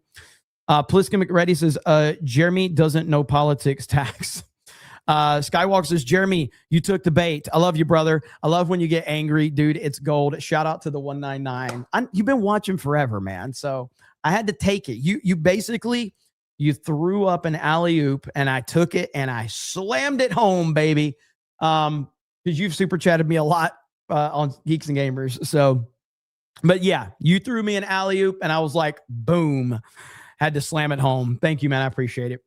CG says, don't know what you're talking about, tax. Hail. Packing Proton says, World War III tax. Monica Sherman, it says, Ayatollah, how many? That's it. How many? How many? There it is. Okay, I forgot what he said. Brian P. becomes a new member. Thank you. Dirty Jersey says, hail, brother. Still around, lurking near the 3-year mark. Published first novel. Working on the second. Keep killing it. You freak. 199 for life. Good to see you, Dirty Jersey. I appreciate it, man. Mafty says, seriously, F. Nick Fuentes. He should become a Democrat. He loves to campaign for them. Slick Gossip 199 says, makes me laugh that some people are saying Trump only did these strikes in Iran as a deflection from the Epstein files. David Smart says, hail the snake pit, and wow, Trump ain't messing around. This is a good thing. We should have gotten them 47 years ago, actually. Hail Trump and hail the fellowship. Chris Wood says, Jeremy, 2 questions. You think they want the Shah back? And when did you see Kennedy's interview with Gary? Thoughts on it? Hail from the Panhandle. I saw Kennedy's interview with Gary in my feed. I bookmarked it, but I haven't watched it yet. Mr. Chain Blue Lightning says Iran has offered hundreds of soldiers. These figs virtue signal. They don't care just when it's convenient. Tittle says politics tax Hail Unit 199.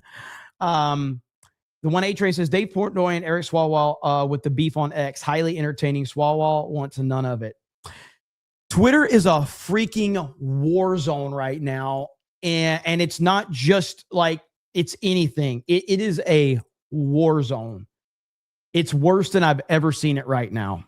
And it doesn't matter what your take is. It doesn't matter where you stand on this. Twitter is an absolute war zone. The only thing that's good on Twitter is seeing stuff like this right here.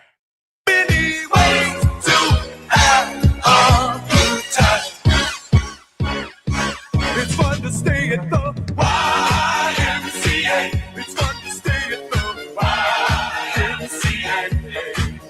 They have many ways. That's the best part of Twitter right now. That's the only good part of Twitter because everybody is arguing and fighting and accusing each other of X, Y, and Z. And it is a complete shit show right now. Okay, so they are uploading the video of Trump to Twitter. So just as a heads up, if you haven't seen that whole clip, you can go over there and check that out. And but we did react to it. Just loop that. Yeah, I heard that. What is this right here? Okay, check this out. Coverage of breaking news of the U.S. and Israeli military strikes on Iran. Iranians took to the streets of Tehran and other cities across Iran in celebration, following news that longtime dictator Ali Khamenei was killed. Joining me now is His Royal Highness, the exiled former Crown Prince of Iran, Reza Pahlavi, live from an undisclosed location this morning. Your Highness, thank you very much for being here. Wow, we are at this day. We have been together many times in the last several years talking about this. Your reaction to Khamenei dead and this U.S.-Israeli strike against Iran? Maria, there's no question that this is the game changer we've been waiting for all this time. The jubilation of Iranians at home and abroad shows how much people were hoping for this moment. And I join millions of Iranians thanking President Trump for taking this into action and delivering on his promise. I do like that he was introduced like the Ultimate Warrior was back in the day, if you remember. So back in the day, WWF, when the Ultimate Warrior was when he would come out for his matches, he would be introduced as from parts unknown.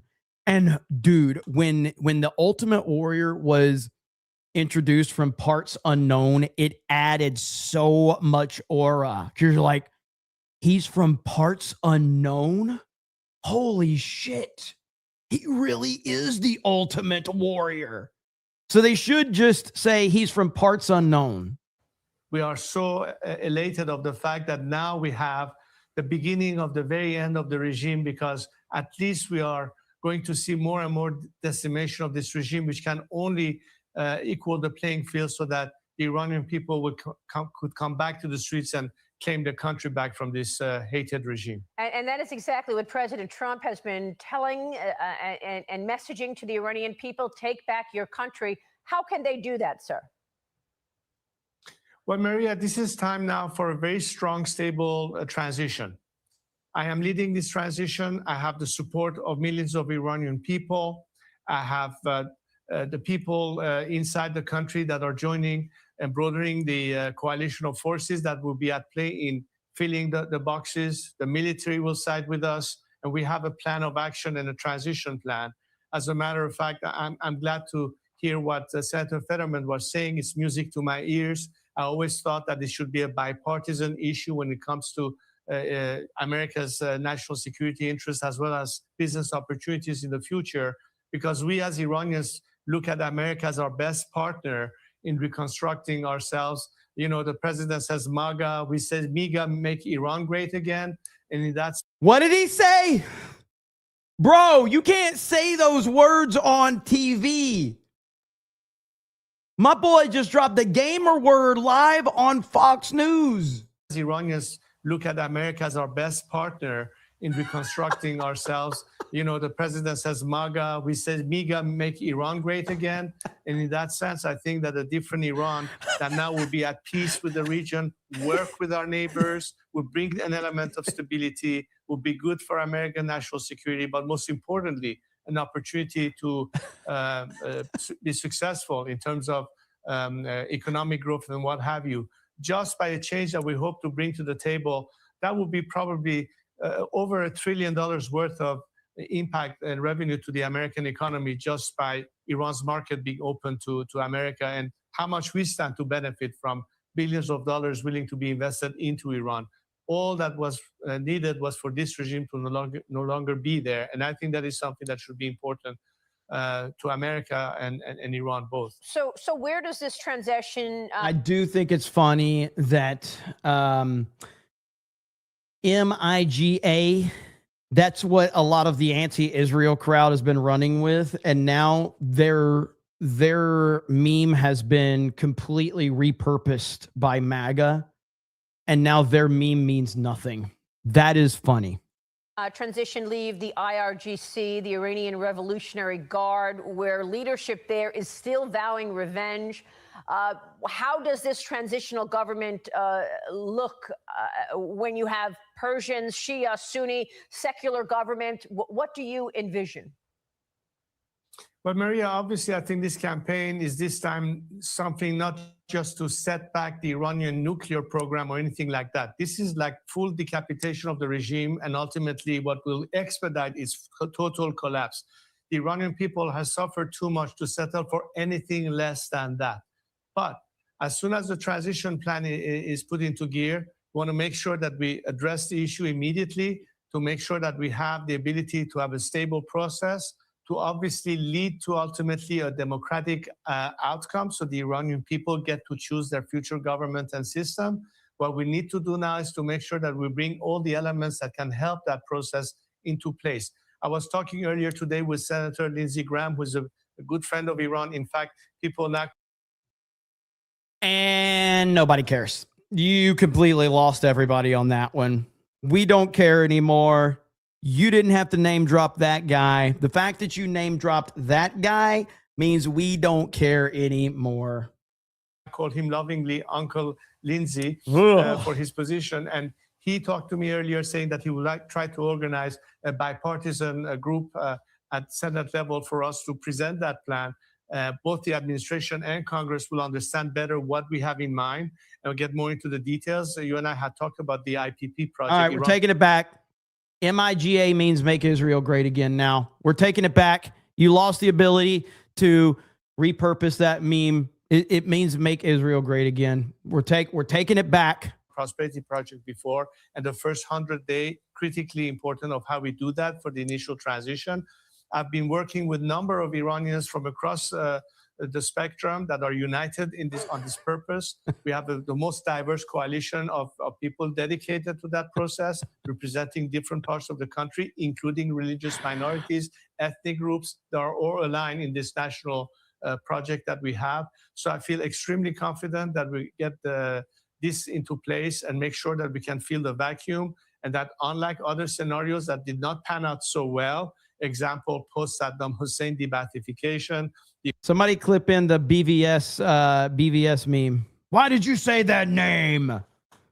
Why did you say that name? The Iranian scenario is very different than that. It's different than Venezuela. We do have an absolutely ironclad plan in mind. Of course, what's critical is the more this regime is totally weakened and it collapses, whatever remains behind is not part of the solution, and are incorporated into our transition, in the civilian bureaucracy as well as the military and security forces. Okay, we will be watching all of that. And how long would you expect your transitional leadership to be?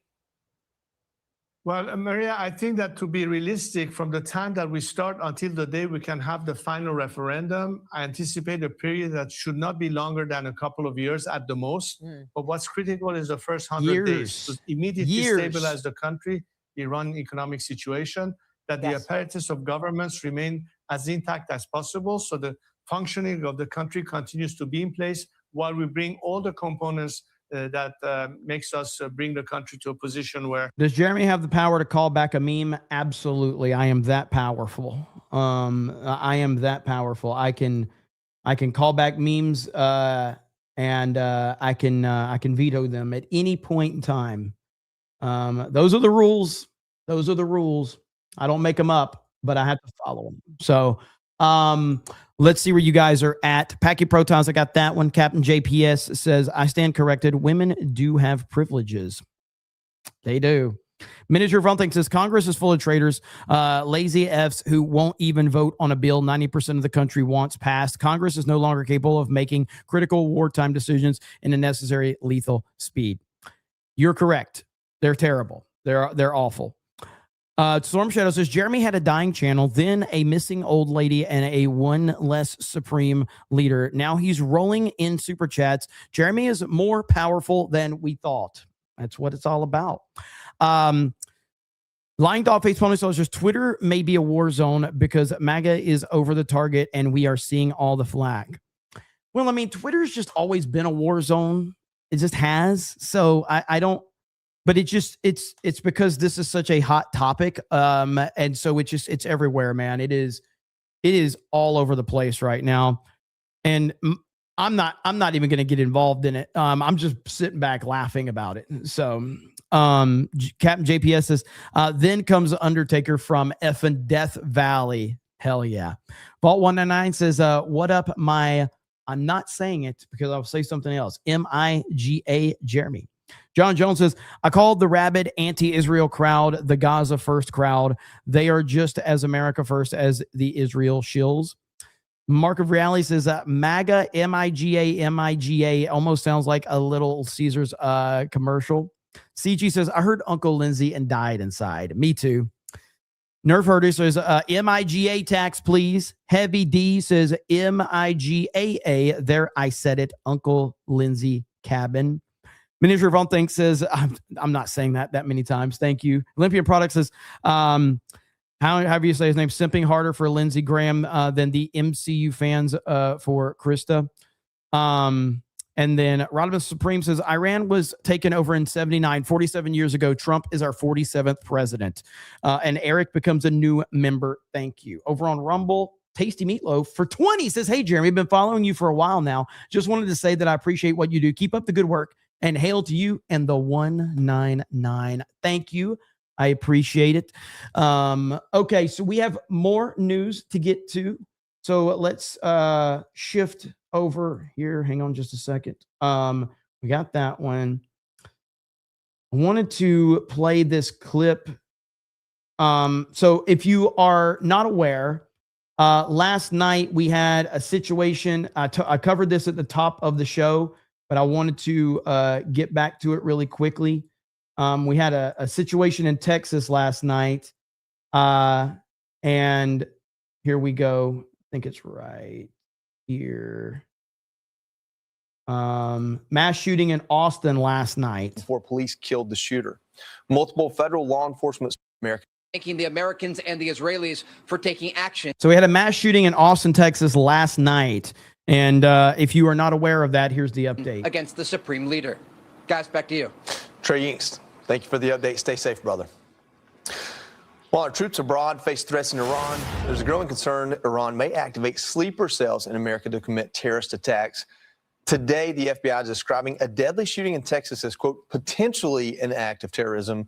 2 people were killed and 14 others wounded at a bar in Austin, Texas, before police killed the shooter.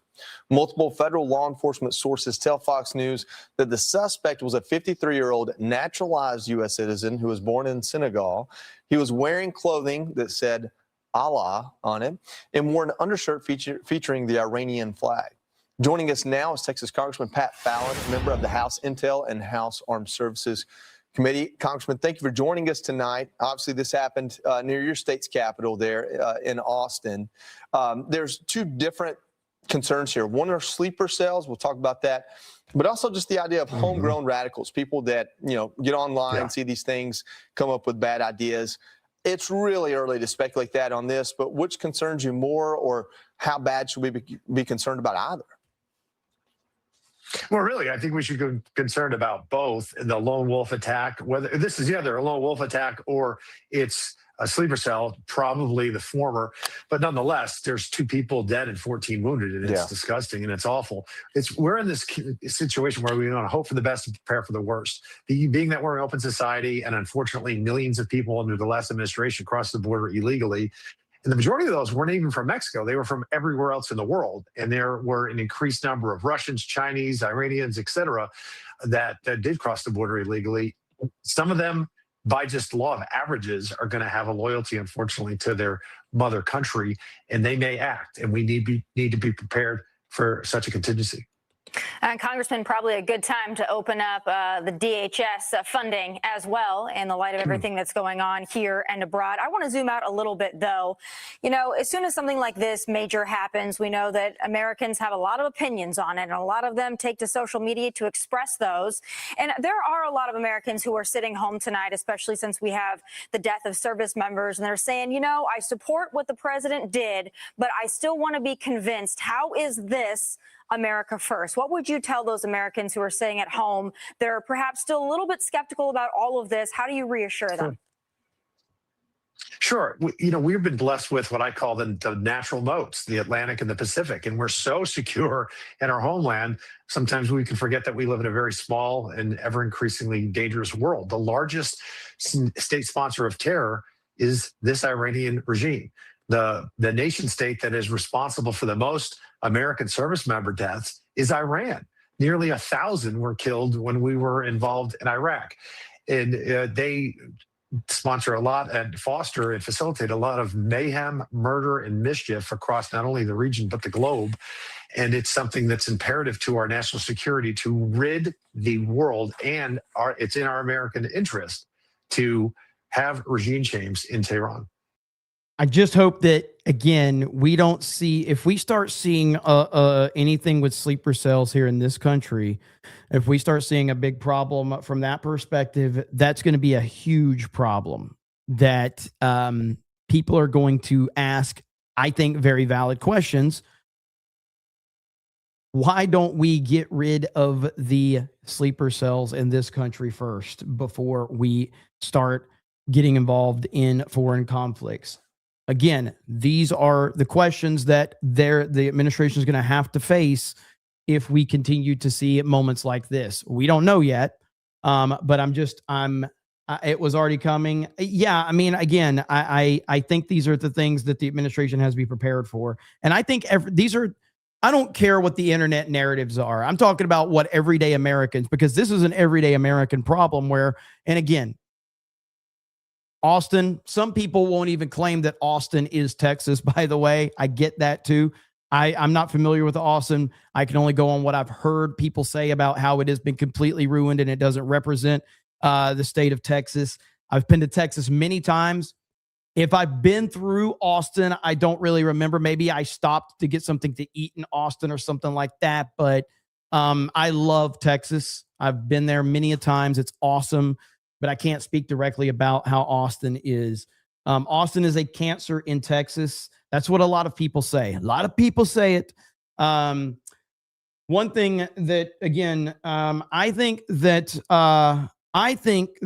people need to support me because my community hates me, because this is what Tree Bear is uploading right now to the Snake Pit on Twitter. This is what I have to deal with on a daily basis from the people that supposedly like me. Okay. This is what I have to deal with.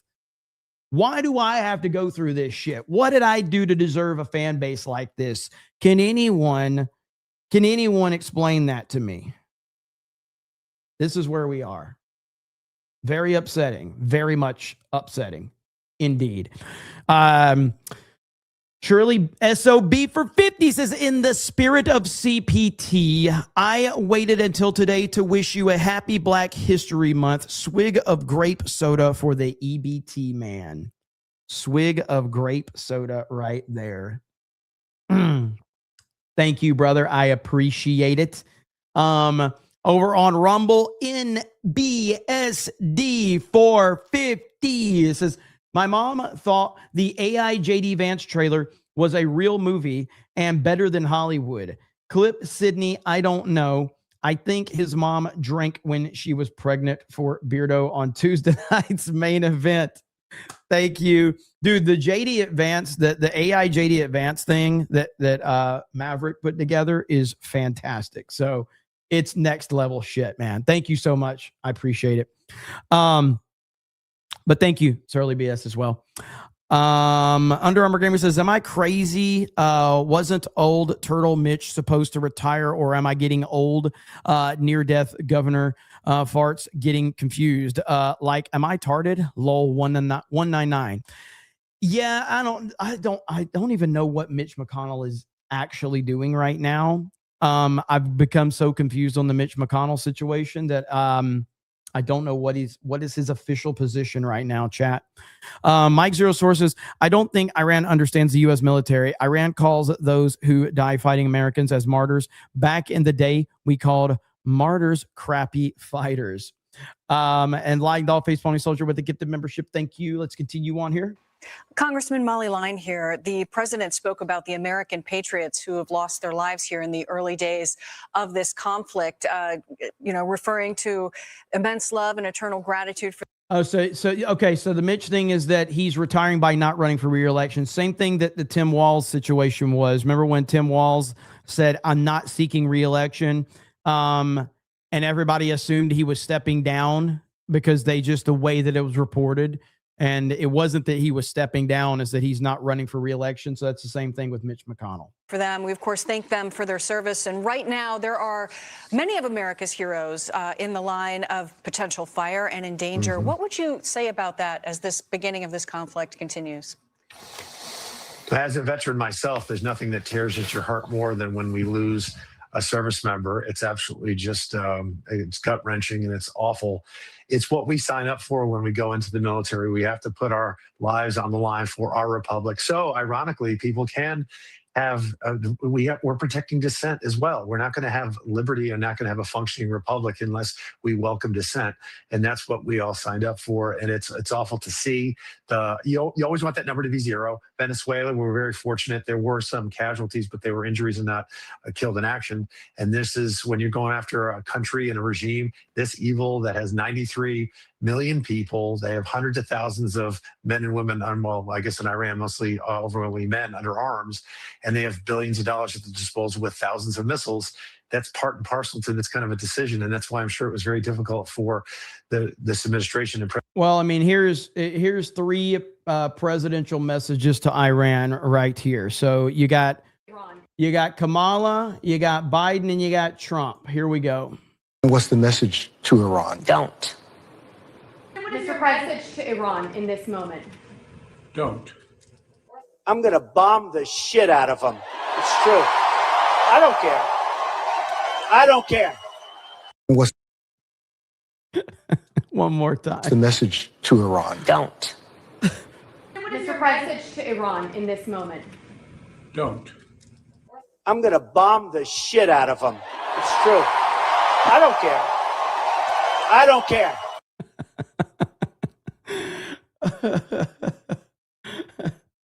Only one Trump, man. There's only one Trump, and never gonna be one like him again. Not ever again. Now, right here, let me show you this. Been riding with Trump since day one. Same here, brother. Same here. So here's some of the celebrations in the streets with YMCA playing.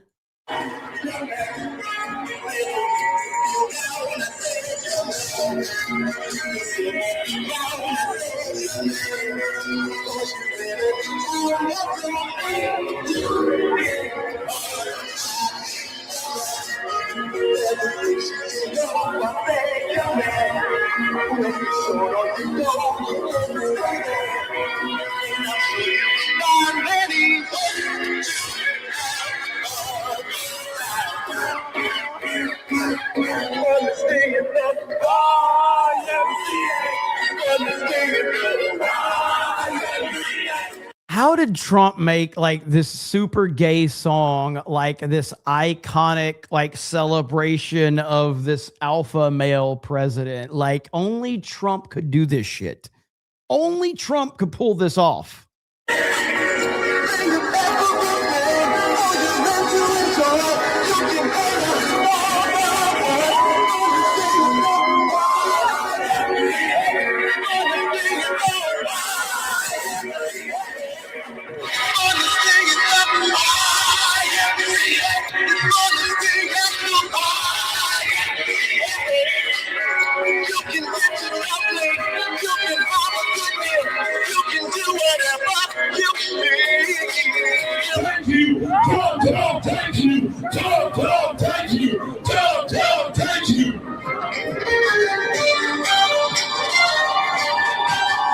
My question is, and I genuinely am asking this, are all these Iranian people, once leadership is changed and your country is back in order, are you going to go back home? I am just curious. It's a simple question. Once the leadership is changed completely and everything is back in order, are you going back home or are you planning on staying here? Just a question. Now, again, we've already established the hot chicks can stay. Okay, we've already established that. So the hot chicks can stay. We got no problem with that whatsoever. But everybody else, you got to go. I think that's a fair deal. I don't think that that's a problem. I don't think that that is a controversial take. And I think that is a 99.9% positivity issue right there. If they're not Dems, hot chicks are almost certainly not Dems. I mean, there's some, I guess, that you'd say are Democrats, but most of them are not. Most of them, because really, I mean, it's fat liberal white women are the Democrats in almost every case. Most of the time, anyway. Alex Stein was ahead of the curve on that one. He absolutely was. He absolutely was. He gets full credit for that. Random commentator dude says, did you see Fuentes post never Vance, never Rubio? I did. I don't get mad about Nick Fuentes' things he says. I just, people, he is extremely good and effective at what he does, which is getting people very, very worked up. But I just view him as a very entertaining. I don't watch the guy, but like I see his clips here and there.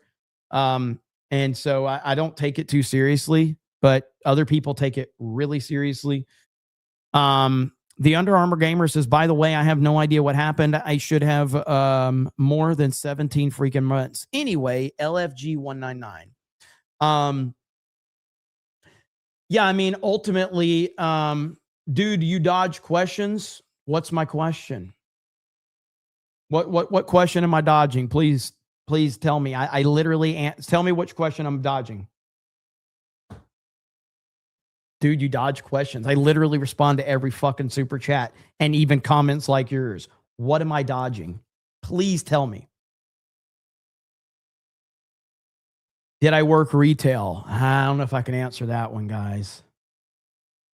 I don't know if I can answer that one.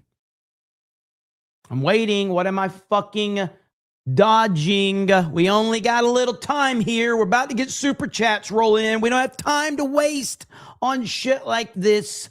What the questions am I dodging? Just please, what are the questions? Okay, we're waiting. Dude, where's my car? How well do you drive a forklift? Pretty damn good. All right, no response.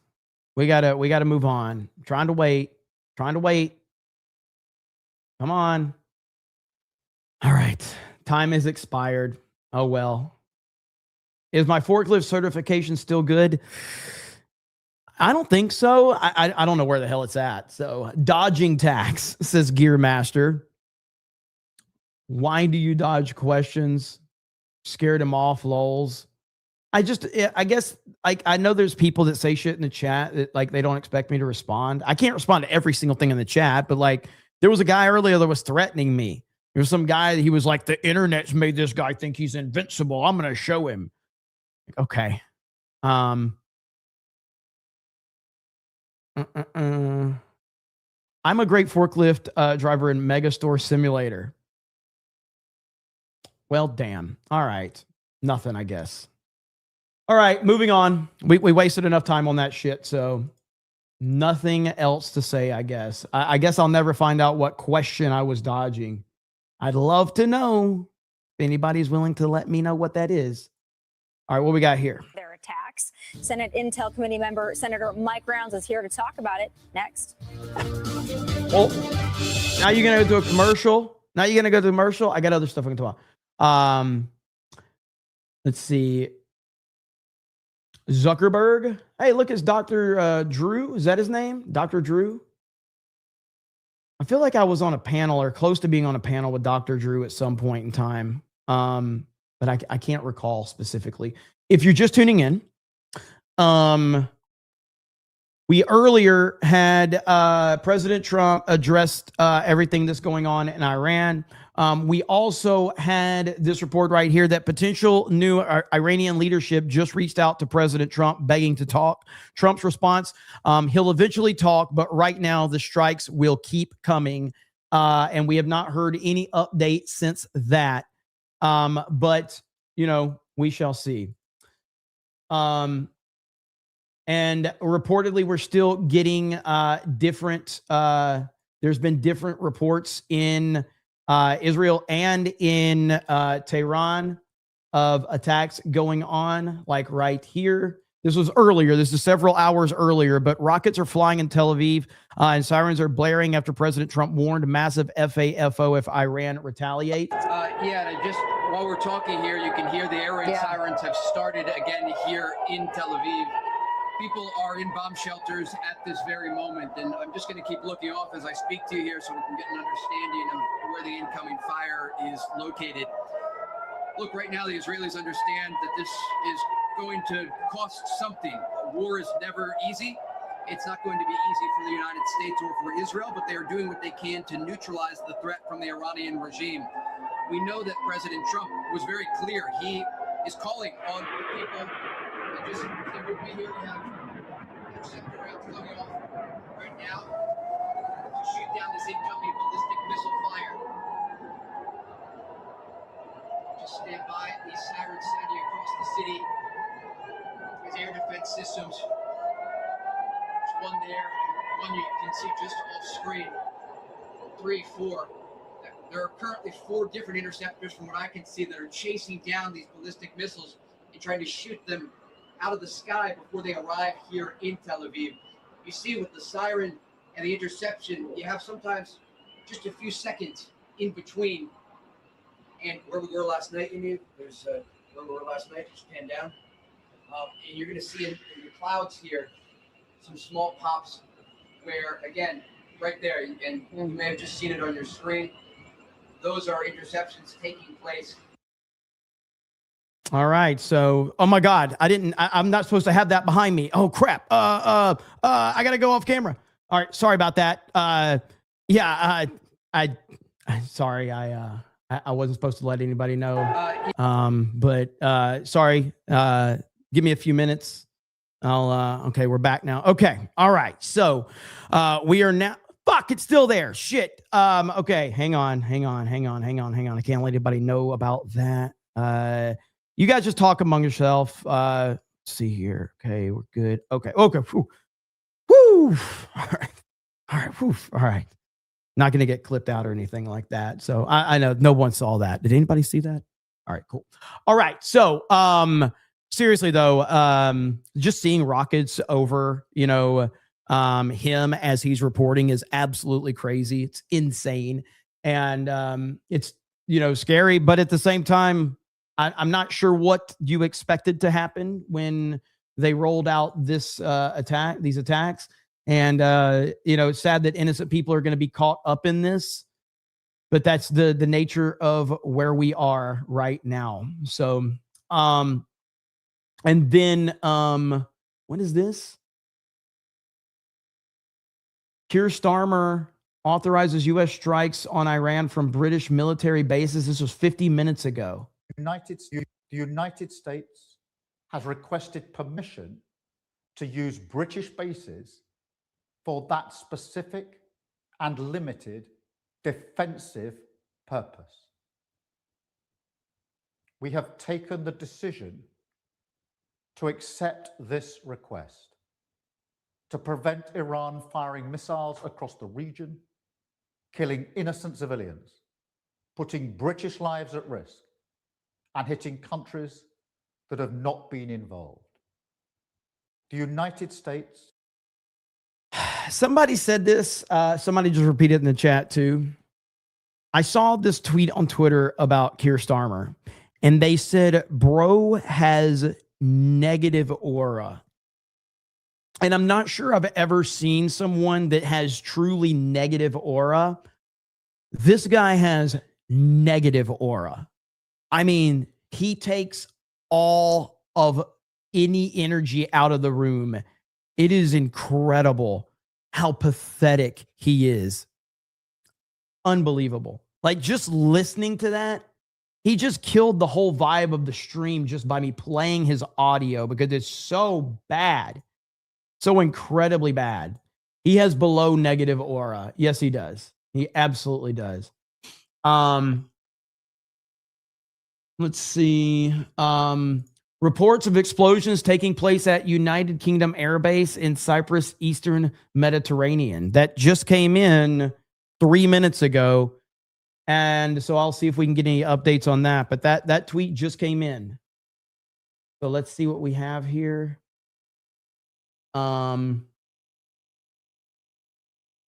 We also have wild video captures the moment American and Israeli missiles began striking Iranian regime headquarters near Tehran today. So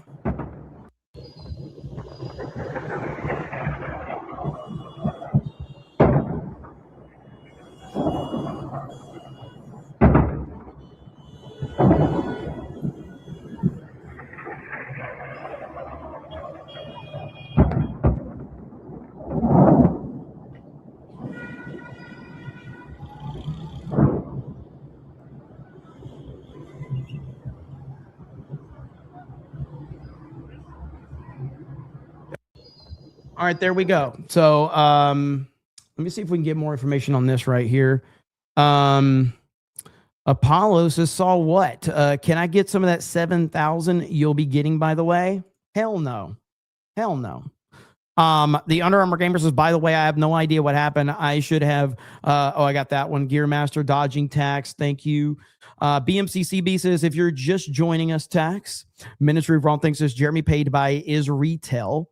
Down with aisle 5 Atola.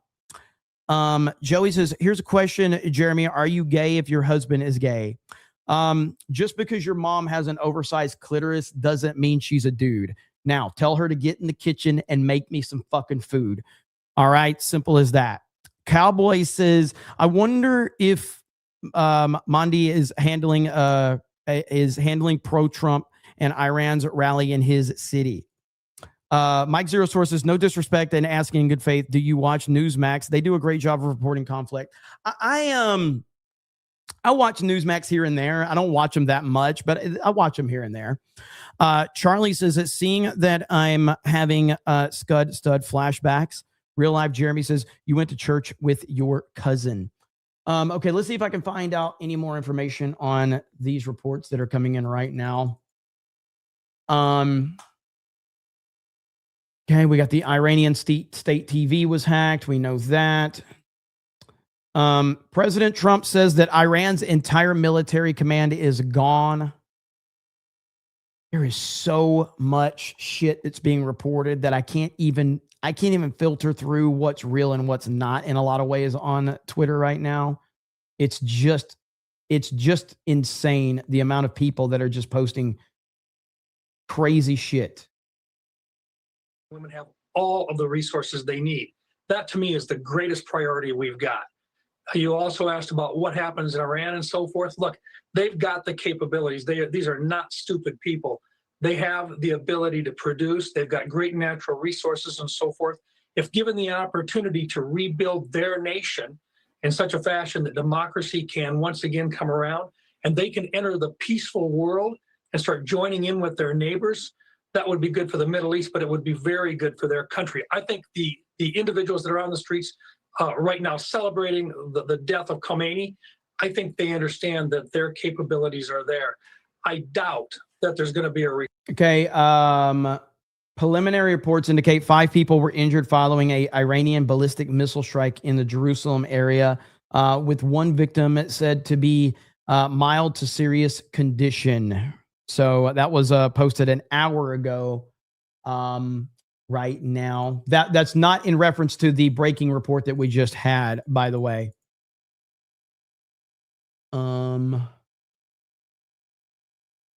Now I did see this. Can I play this? Hold on. I got to double check this to make sure I can play it first. You're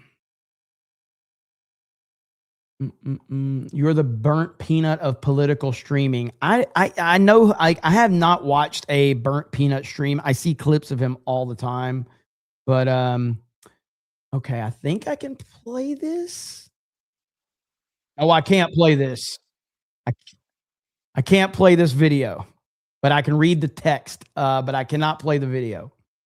So right here, armed rioters breached several layers of the security perimeter. So this is at the U.S. consulate in Pakistan in an attempt to take it over. U.S. Marines can be seen opening fire on rioters who breached it, killing 22. Now, I can't play the video, but I will recommend you go check it out because just the little bit that I saw was extremely graphic. I wish I could play it, but I would probably get hit for an age restriction on YouTube, so I cannot play the video. So that is just a little bit I saw is pretty awesome. I want to watch the whole damn thing, but I'm not going to play it, but you should check it out for sure. Johnny Red says, anyone checked on Obama's $1.7 billion pallet of cash? The Obamas. It's interesting how they made so much money, isn't it? It's almost like that scene in Breaking Bad, you know, where they were laying on the money. That's the Obamas right there. Got that. Random commentator dude says, watch the clip of Starmer trying to hit the punching bag. I don't know if have I seen that one. I'm not sure I've seen that one. Joey says, Lamau, thanks for answering my question. Keep kicking ass, brother. Love your content. Hail the snake pit. Thank you. I appreciate it. Obama. All right, man, this video is crazy. I want to watch it. I'll have to click away and see if I can watch it on another screen, but I cannot show it here. Cannot show it here. Look at this. So this is, dude, people are crazy. All right, so Autism Capital posts this. It says, this is just driving in Miami, okay? So it's got music to it. So right here, he's playing this clip, all right? He's like, this is just driving in Miami, all right? And then somebody responds, all right? Somebody responds. And they're like, if you did 2 minutes of research, you'd know this is fake AI. He's like, damn, we should have known this was AI. How could we have been fooled? Oh, man. If you know what you know, simple as that, okay? That's that Facebook level shit, man, where all the old people are reacting to it. Again, the dinosaurs in Iran. Somebody upload it to Facebook. Just get a brontosaurus or a T-Rex and just have the T-Rex walking through Iran with an American flag and put that on Facebook and watch the old people go crazy, believing every bit of it. They're like, Trump released the dinosaurs in Iran, honey. You're like, no, they didn't, Grandma. There's no dinosaurs in Iran. Yes, I saw it on the Facebook. And you're like, okay, never mind. There's no point. Why even try? I don't know if you guys have seen this, but this is Shane Gillis talking about Trump's speech, the "he died like a dog" speech. This is absolute gold right here. This is gold. Trump gave what I think was probably one of the greatest speeches of world leaders given. You know, it's got to be up there with like Churchill, Gettysburg Address. Anyway, for real though, it was my favorite speech I've ever seen a president give. It was the night the United States killed the leader of ISIS. Trump comes out of the Situation Room at like midnight in the White House, and he walks down that fucking tunnel like and gives a press conference, like he's giving a post-game NBA just killed a guy press conference. He walks up in front of the entire world at midnight and just goes, Abu Bakr al-Baghdadi is dead. He died like a dog. And it's like,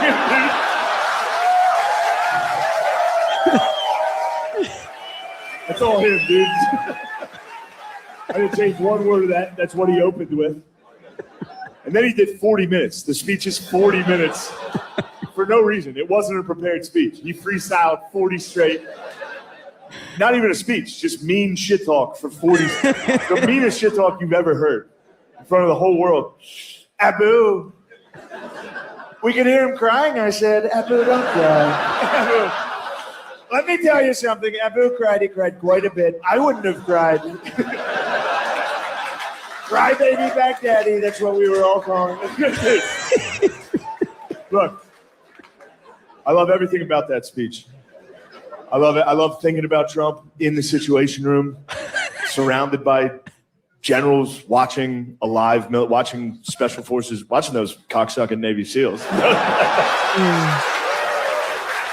Those mother. If I was in there, I'd be like, get out of that, Abu, run. No, I love thinking about Trump in the Situation Room, watching a live military operation. He's the only dude in the room that wasn't military. He must have been the only dude watching it that was like, oh! You could tell he's never seen it before by the fucking speech. The speech sounded like a guy just trying to tell you some shit he saw. A lot of guys would knock on the front door, not these guys, not our guys. Not our guys. Our guys went through the wall. They blew up his wall. And they used dogs. Beautiful dogs. Beautiful dogs is the funniest detail. It's true. They actually did use, it was the Army Rangers, and they used dogs because they were afraid al-Baghdadi was going to be wearing a suicide vest. So they killed him with dogs and a robot. And then made fun of him for crying. It's like, dude, let that guy cry. That's the scariest death I've ever heard of. That dude was laying in his bed in the middle of the night, his wall exploded. Fucking 10 dogs and a robot broke into. Dude, 10 dogs wearing helmets and goggles. That's so good, man. It's so good.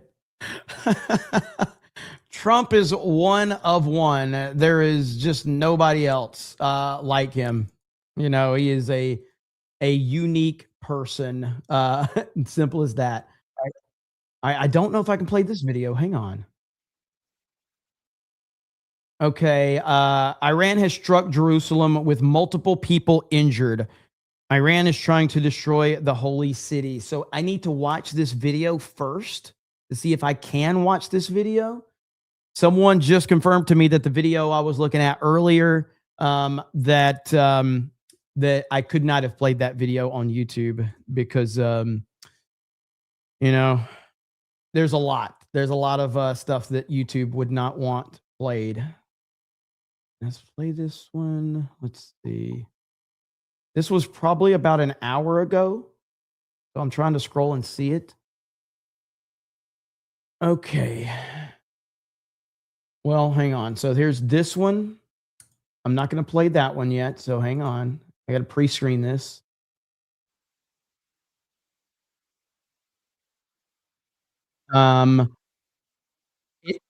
It looks like I can play this. So let's back it up here.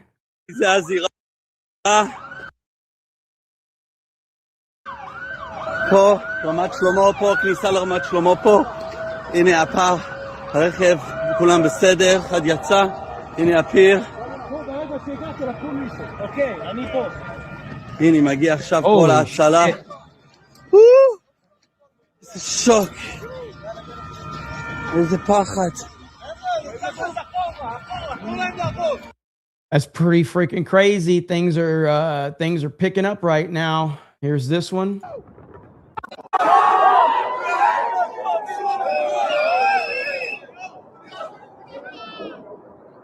Oh my God. Whoa! Oh my God! Yo! Yo! Yo! Yo! No way! No way! No way! Oh my God! Oh my God! Oh, holy fuck! Oh my God! Oh my God! Oh my God! Oh my God! Yo! Oh! Oh my God! Oh my God! That's retarded! I want to see that one more time. Yo! Hang on. Oh my God! Whoa! Oh my God! That's crazy. That is crazy. Okay.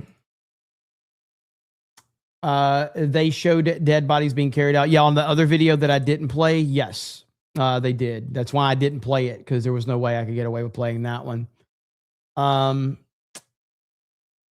Yeah, so we are getting more people are reporting on reports of an explosion at the UK airbase. So we're still trying to see what is going on with that, but I don't know any more specifics yet. Need subtitles on it? Yes.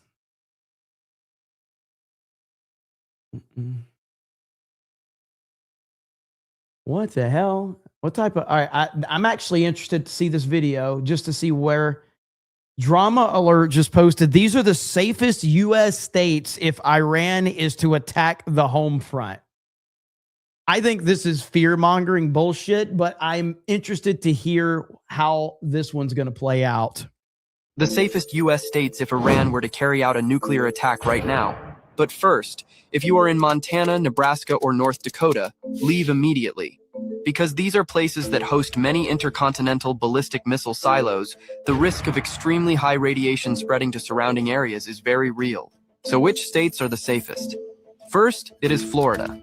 As a coastal state far from the center of the United States, Florida is less affected by targets such as missile. Okay, all right. I approve this. I approve. Silos. However, the population here is quite large, making it very difficult to maintain control if riots were to break out. Next, we have Oregon. Although it is located near military bases, it is still quite far from the central theater of conflict, so it is still classified as relatively safe. Again, the entire premise of this video is bullshit. It's complete fear-mongering. Moreover, many rural areas have agriculture and water resources, so there is no concern about food supplies and shelter. And finally, the group of states considered not to be primary targets are New Hampshire, Maine, and Vermont. No ICBM silos, no major military bases, no strategic cities. They are well suited for self-sufficiency thanks to agriculture and abundant clean water. Especially with small communities and relatively low populations, riots are less likely to occur. That's funny. That's a funny video. And Drama Alert tweeting it out. Like, what are you doing, Drama Alert? Of course, that's what Drama Alert does. So that's pretty hilarious. Okay. Jeremy Sideboard says, tagged you in a video of a T-Rex rampaging Iran carrying an American flag. What? Already? Hang on. Let me see if I can find this. Is this it?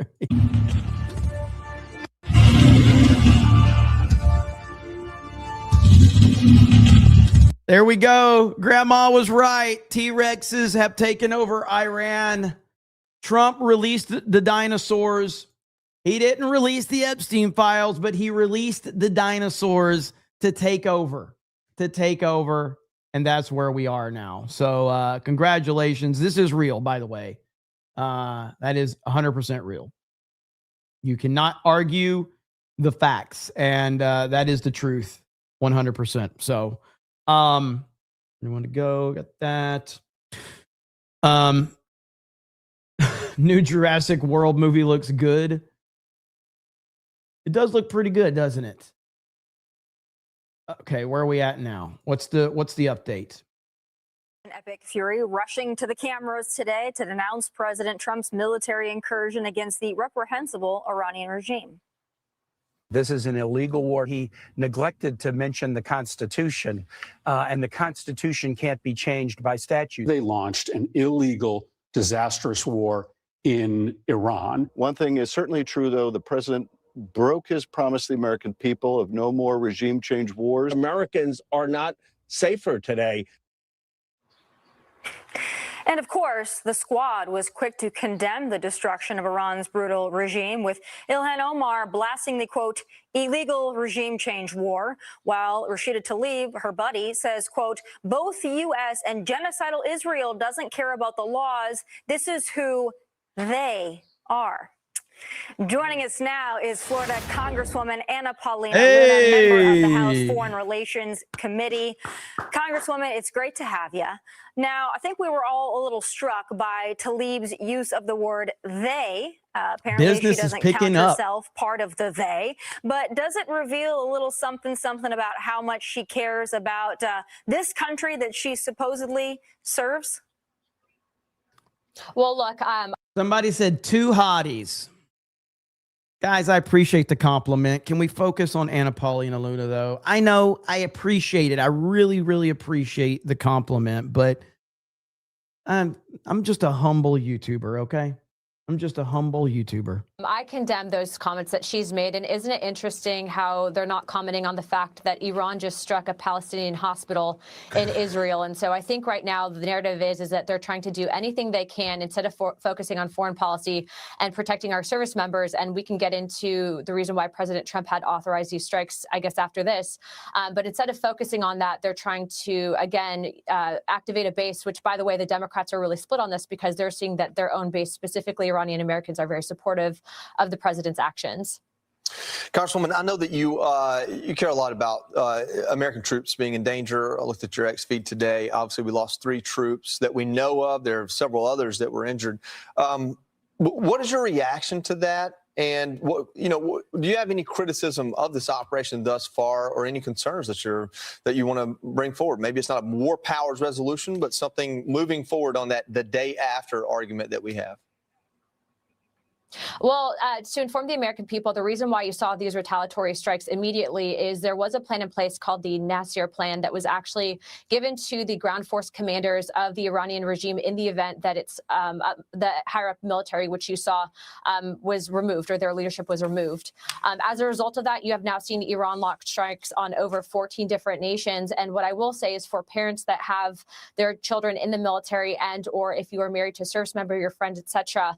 First of all, President Trump, the Secretary of State, the Secretary of Defense have a very well-planned tactics ahead, and your children are not going to be put in harm's way for unnecessary action. The president, the White House, and this administration has made it very clear that they are not pursuing boots on the ground. This is simply not what the Democrat media is saying, in that it's regime change. Ultimately, what we were made aware of is in the southern belt of Iran, there was actually short-range missiles that were posing direct threat. And remember, during the peace talks last week with Jared Kushner and Steve Witkoff, the Iranian regime was completely obstinate and not wanting to actually negotiate in good faith. They wanted to continue with a nuclear enrichment program, which President Trump has been very consistent, as well as bipartisan membership in Congress, to never accept. And as a result of those failed negotiations on the part of Iran, you saw action taken place by the U.S. government. But to be clear, we even offered them a permanent supply of nuclear fuel so that they could have clean nuclear energy as a part of those negotiations. And so you are seeing a big propaganda arm come out of what is left of the Iranian regime. But I will make it clear that this administration has no intention of putting boots on the ground. And I believe that President Trump is being very, very thoughtful of our service members, and I'm supporting him at this time with his action. Congresswoman, you always give us so much information in such a short period of time, and for that we are so grateful, and thank you for being with us tonight. We certainly. So for some reason, the chat really enjoyed that segment. Not really sure why, but the chat was very, very excited about that segment. It's a mystery to me. It's an absolute mystery. Are increasing. Let's see. Magnus says, watch it for 20. He says, watching the Australian left try and lecture the Persians in Australia how good the Islamic regime is for Iran is insane. Every day we have these loony left protests in Melbourne, and the norms are over it. That's kind of how it is everywhere. Like, people are just so sick and tired of the left, no matter where it's at, no matter where you are, no matter where you're from. Like, people are just sick and tired of the left and their bullshit. Everybody is sick of this shit. Nowhere is anyone just like, yeah, you know, these left wingers really are solid people, and we really appreciate their perspective. Like, no. Like, when I see, for instance, these Iranians in the streets praising America, holding American flags along with their, country flag, like praising Trump, I'm like, okay, I could see like being out there and being comfortable in a crowd like this. You see a leftist crowd, and it's the most pathetic, ugly, smelly losers you've ever seen in your life. They're rude, they're screaming, they're out of control, they're unhinged, and you're like, no one wants to be around you. No one cares about you. You're ugly, you're smelly, you're pathetic. And that's why they lash out, because no one likes them. So they feel like, well, I might as well be as unlikable as possible since people already hate my guts. So, that's where we are with it. Time will tell, I guess, how people continue to deal with these left-wing lunatics. But, okay. What is this one right here? We step in. Iranian leaders may step in. Hang on. Let's see. Jim Hansen, DC, says Iranian opposition leaders may be ready to step in. Okay. Jim Hansen's a former U.S. Army Special Forces and chief strategist for the Middle East Forum. Jim, how ambitious is this operation? It's huge, to quote the man who is running it. And I think it's been tremendously successful. I don't think anyone would have counted on getting confirmation that Khamenei had returned to ambient temperature on the same. Oh, thank you for letting me know, TX Rankin on YouTube, that we got 50 gifted memberships on Rumble. In Fernandez 2021 just dropped 50 gifted memberships. They don't show up in my feed for the super chats like all my super chats do. So that's why I missed it. Holy crap, 50 gifted memberships. Thank you for letting me know over here on the YouTube side. But I didn't see that. They didn't show up for some reason. But I do see that people are thanking you for it. So 50 gifted memberships. That's insane. Hail to you. I appreciate it. We have over 300 people watching on Rumble right now. So thank you for that. And you're real. Because I'm not put on the front page so they can say, oh, he's got 5,000, 10,000, 20,000. These are 300 real people watching me over there on Rumble. Day of the strikes.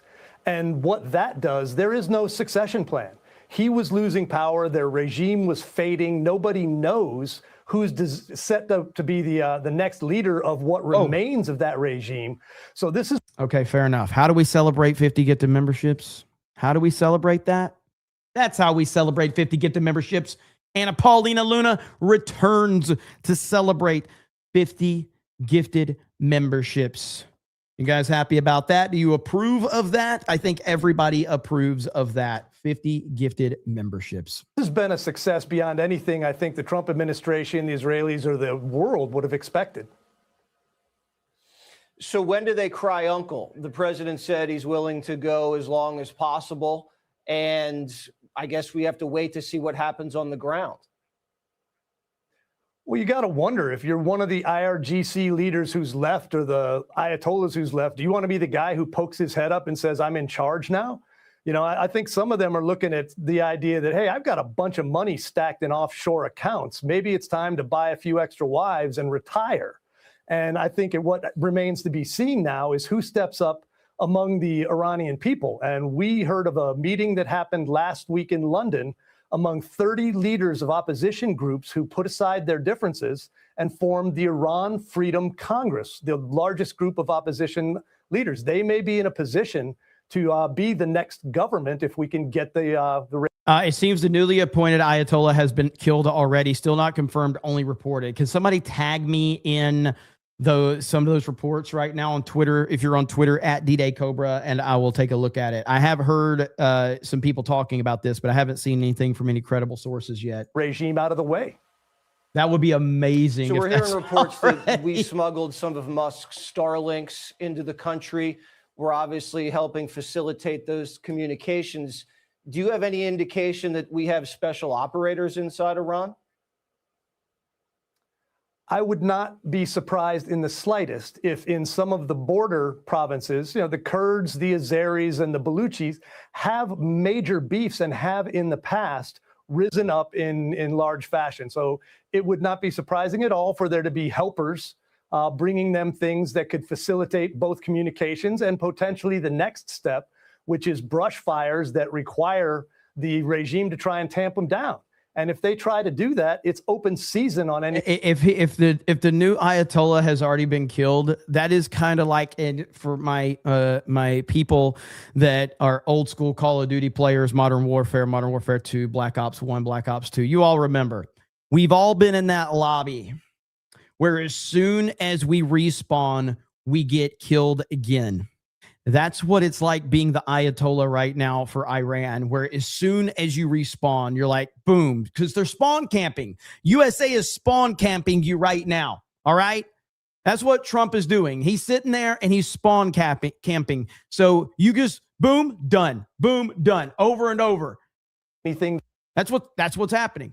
They send to try and shut down those. So I think this could rapidly be moving away from them. I don't want to get ahead of myself. There could be a long slog before the end of this, but I believe the Islamic Republic has hit its expiration date.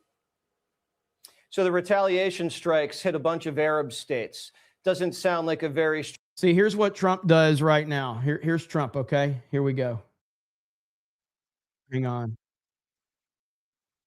Exactly what you look like and where you live. Well, I use a VPN, so That is SoCap, Junior. I just pulled your IP. I've got it right now. no, you don't. Huh? Say Albuquerque, New Mexico. Albuquerque, New Mexico. That's where you're from. that's not. How did? Hey, Oh, I just pulled your IP. 308 Negra Aurora Lane, Albuquerque, New Mexico. That's you, isn't it? no. I'm on Google Earth right now. I see a pizza on your roof. That's my grandma's house. Nice try. No, what? So you're playing at your grandmother's house? You're a loser. Don't even joke to me. You're a loser. Playing at grandma's. What is she gonna make you? Cookies and milk? strategic response. Why would they do that? Are they going after U.S. bases? It wasn't so much the U.S. bases. I think they were trying to drive a wedge between the Gulf states and the U.S. and get them to blame us for the fact that they're taking incoming fire. And I think that was a major miscalculation. You know, they may have actually taken the Abraham Accords, which was an agreement in theory mostly, and turned it into the Abraham Alliance of people who are all united against the Islamic Republic and wishing it to meet its demise so there can be prosperity and security in the region. So on that note with this, and I'm waiting to see if we can get more information, but I mean, let's not forget, this is who Donald Trump is, okay? This is the definition of weakness. I'll give you my favorite President Trump story. This is my number one favorite of all time.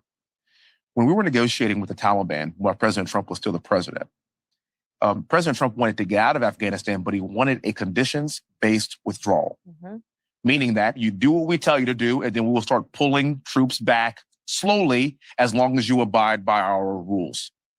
It's President Trump and Mike Pompeo, and they are talking to Taliban leadership in the room, and they had one translator in the room. President Trump looked at the Taliban leader and said this: I want to leave Afghanistan, but it's going to be a conditions-based withdrawal. And translator translated. And he said, if you harm a hair on a single American, I'm going to kill you. And the translator goes, and Trump goes, tell him. Yes. Tell him what I said. Tell him what I said. Reached in his pocket, pulled out a satellite photo of the leader of the Taliban's home and handed it to him. Shut up. Got up and walked out the room. Sure did. Do you know for 18 months, not a single American was killed in Afghanistan? Sure did. That's the definition of strength. That's what I'm talking about. And so you could imagine that kind of sentiment being around the world. If we have an embassy in another country, no one's going to touch it because they're going to be fearful that they'll get a Moab on their head. That's What if a bomb drops on your head? Now, here's where people are saying, update, that was quick. Unconfirmed reports that the new Ayatollah has been killed in an airstrike. I will report more updates as they become available, but that is not confirmed at all. So just to be clear, hang on. Let's see. So this is what's about with the what if a bomb drops on your head. Russia breaks the ceasefire. What if anything? What if a bomb drops on your head right now? So these are reporters asking Trump random ass hypotheticals. And his response was that, which is seriously, of all the Trump responses, this has got to be one of the greatest ones. What if Russia breaks the ceasefire? What if anything? What if a bomb drops on your head right now? Okay? What if they broke it? I don't know. They broke it with Biden because Biden, they didn't respect him. They didn't respect Obama. They respect me. The problem is I've empowered you to be a tough guy. And I don't think you'd be a tough guy without the United States. And your people are very brave. But you're either going to make a deal or we're out. And if we're out, you'll fight it out. I don't think it's going to be pretty, but you'll fight it out. What if He's sitting right next to him in front of the media and all of his cabinet. And he says, I've empowered you to be a tough guy. Holy shit, man. That is amazing. I've empowered you to be a tough guy. That is fantastic. You love to see it. So again, these are unconfirmed reports. So we don't know anything yet. We also have this one right here that their Iranian media say that the Ayatollah's son, who has long been discussed as one of the potential successors, has been eliminated. Again, not confirmed yet. So these are just a lot of the reports that are coming in right now. So again, pretty much, I'm not going to, just like yesterday when, Ayatollah was reported to be dead, until it's confirmed by the Trump administration, I'm not going to just run with anything as fact, even if it's Israeli media. I don't care. Like until it's from the Trump administration. Trump tweeted again. What is this? What did he? So Trump just put this on True Social. If you're going to San Francisco, be sure to wear some flowers in your hair. Yep. If you're going, think we can all relate to that one right there. It's a sad, sad reality. It's a sad reality of the current circumstances that we find ourselves in. It's depressing, very depressing. Yeah, I see this as is this even a legit account? I don't believe this account. Mossad commentary. I don't believe this account. But it says multiple reports now indicate that the newly appointed Ayatollah has been killed in an airstrike. I'm not sure I trust this account, but it is what it is. We'll see. More and more people are discussing this right now.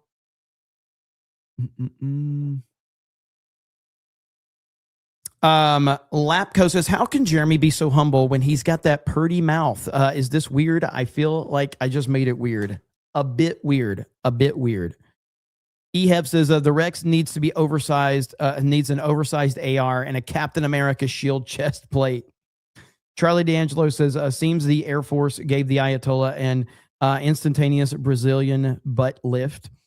Slain Hope says, the Israel derangement syndrome crowd is too stupid to realize that if we achieve peace in Iran, we won't need Israel as a strategic partner anymore.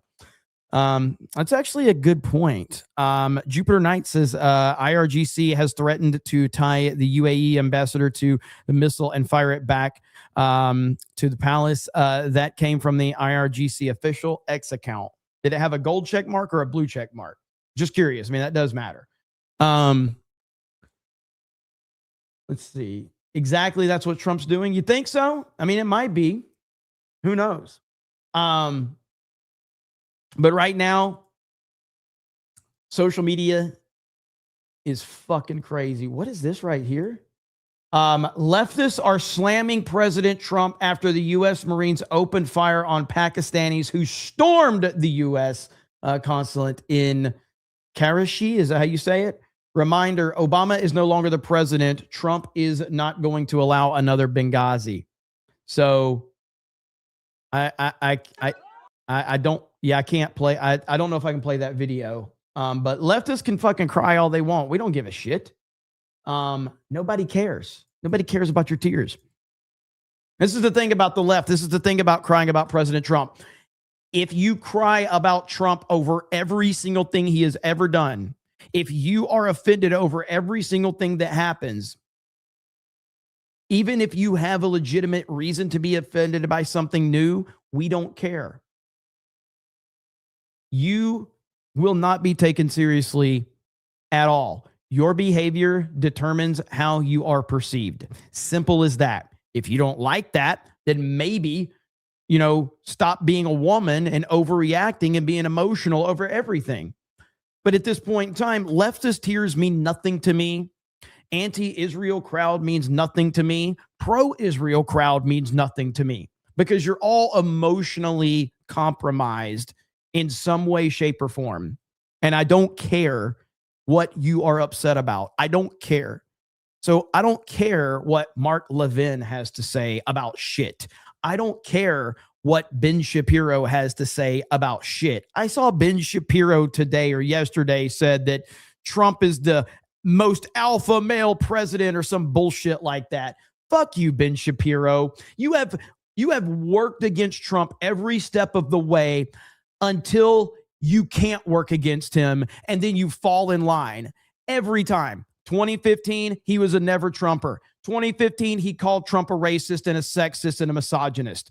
Then Trump wins the nomination. Shapiro falls in line.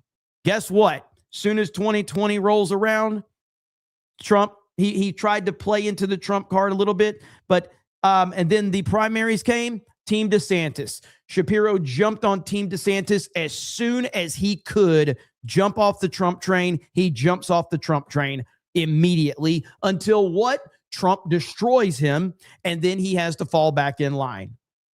But Ben Shapiro is pathetic. So is Mark Levin. So is all of these. Dave Rubin or Gay Rubin. Gay Rubin? Gay Rubin out there praising everything while he's buying kids. Him and his gay husband is buying children. Fuck Dave Rubin. And not in the way that Gay Rubin would want it. Piece of shit. But yeah. Trump is your president, 97.85 for $20, says Jeremy, not caring about Ben Shapiro tax. Hell yes. Thank you. I appreciate that. Jupiter Knight. Oh, I got that one. So yeah, it's the same thing. Matt Walsh is cool when he's not talking about anime and video games. Yeah, look, Matt Walsh, I've learned to really kind of, I really disliked Matt Walsh a long time ago. And then me and him had our back and forth on Twitter. And then we talked about it privately and we hashed it out. I think Matt Walsh is a very genuine person. I do. I think he's smart. I think he's genuine. and I think that he is generally knows what he's talking about. But I'll never be able to fully be on board with Matt Walsh just because Matt Walsh is the same way. The moment he could distance himself from Trump, he does it. But as soon as there's no other option, he falls right back in line with MAGA. Because he truly doesn't believe in MAGA, but he just has to fall in line whenever, play the video, just asking for a friend. What video? What video? Oh, this video? I don't know if I can play this video. I haven't double checked it yet. So I don't know if I can play this video. So Michael Knowles right now is the most genuine person at the Daily Wire that I watch. I mean, I don't watch the Daily Wire, but I often see a lot of Michael Knowles stuff, and he seems like the most level-headed guy easily. Talk about Hodge twins. That Shapiro rant was gay AF. Well, I'm not really the biggest fan of the Hodge twins these days, but because you're upset about my Ben Shapiro rant, I'm just going to talk more about how much I don't like Ben Shapiro and how I think Ben Shapiro is just as much a cancer to the conservative side as anybody else that is out there blackpilling. I think Shapiro is dangerous to the right wing and the conservative party. I think he is a horrible, horrible representative of anything that resembles conservatism or right-wing politics or MAGA or anything like that. So specifically because that upsets you that I was talking about Ben Shapiro, I will continue to talk bad about Ben Shapiro and not give a single fuck what you think. Now, as far as the Hodge twins goes, I used to watch those guys way back in the day before they got into politics, and they were awesome. But now they're all over the place. So Jeremy, minus 7,000. It's that quick, man. Just when you get that $7,000 payday, you lose it. Damn it. Nick Fuentes is more dangerous than Shapiro. I think Shapiro's more dangerous. Yeah. Because Shapiro is taken more seriously. Shapiro has actually interviewed President Trump multiple times. Shapiro is always featured on mainstream outlets. Shapiro is he has far more acceptance than than Fuentes. Yes. I think Shapiro's the worst thing in all of conservative media right now is Ben Shapiro. He sucks. Fuentes is out here telling people to vote Democrat. Again, man, if you are, I say this with as much respect as I possibly can. If you're listening to Nick Fuentes in a serious manner, I'm not sure what loss there is. So, I mean, if you're listening to him in any serious manner, I'm not sure, what else, like if that's who you're into and that's what you think is telling the truth, then God bless you. So I don't really know how that's a loss. So, if you are that easily manipulated, the problem with Shapiro is Shapiro has Con Inc. backing him. He has the mainstream Inc. backing him. He has a ton of money. He has millions of dollars every single month that is flooding Facebook and all of these people that are voting people that have jobs and lives and bills and responsibilities, and they're listening to Ben Shapiro because the Daily Wire is just funding money to force feed him into everybody's life. Ben Shapiro sucks. And he's a coward. So that's my opinion. Anyway, I'll go back to anti-Israel stuff soon so that we can make sure that we're getting both crowds upset.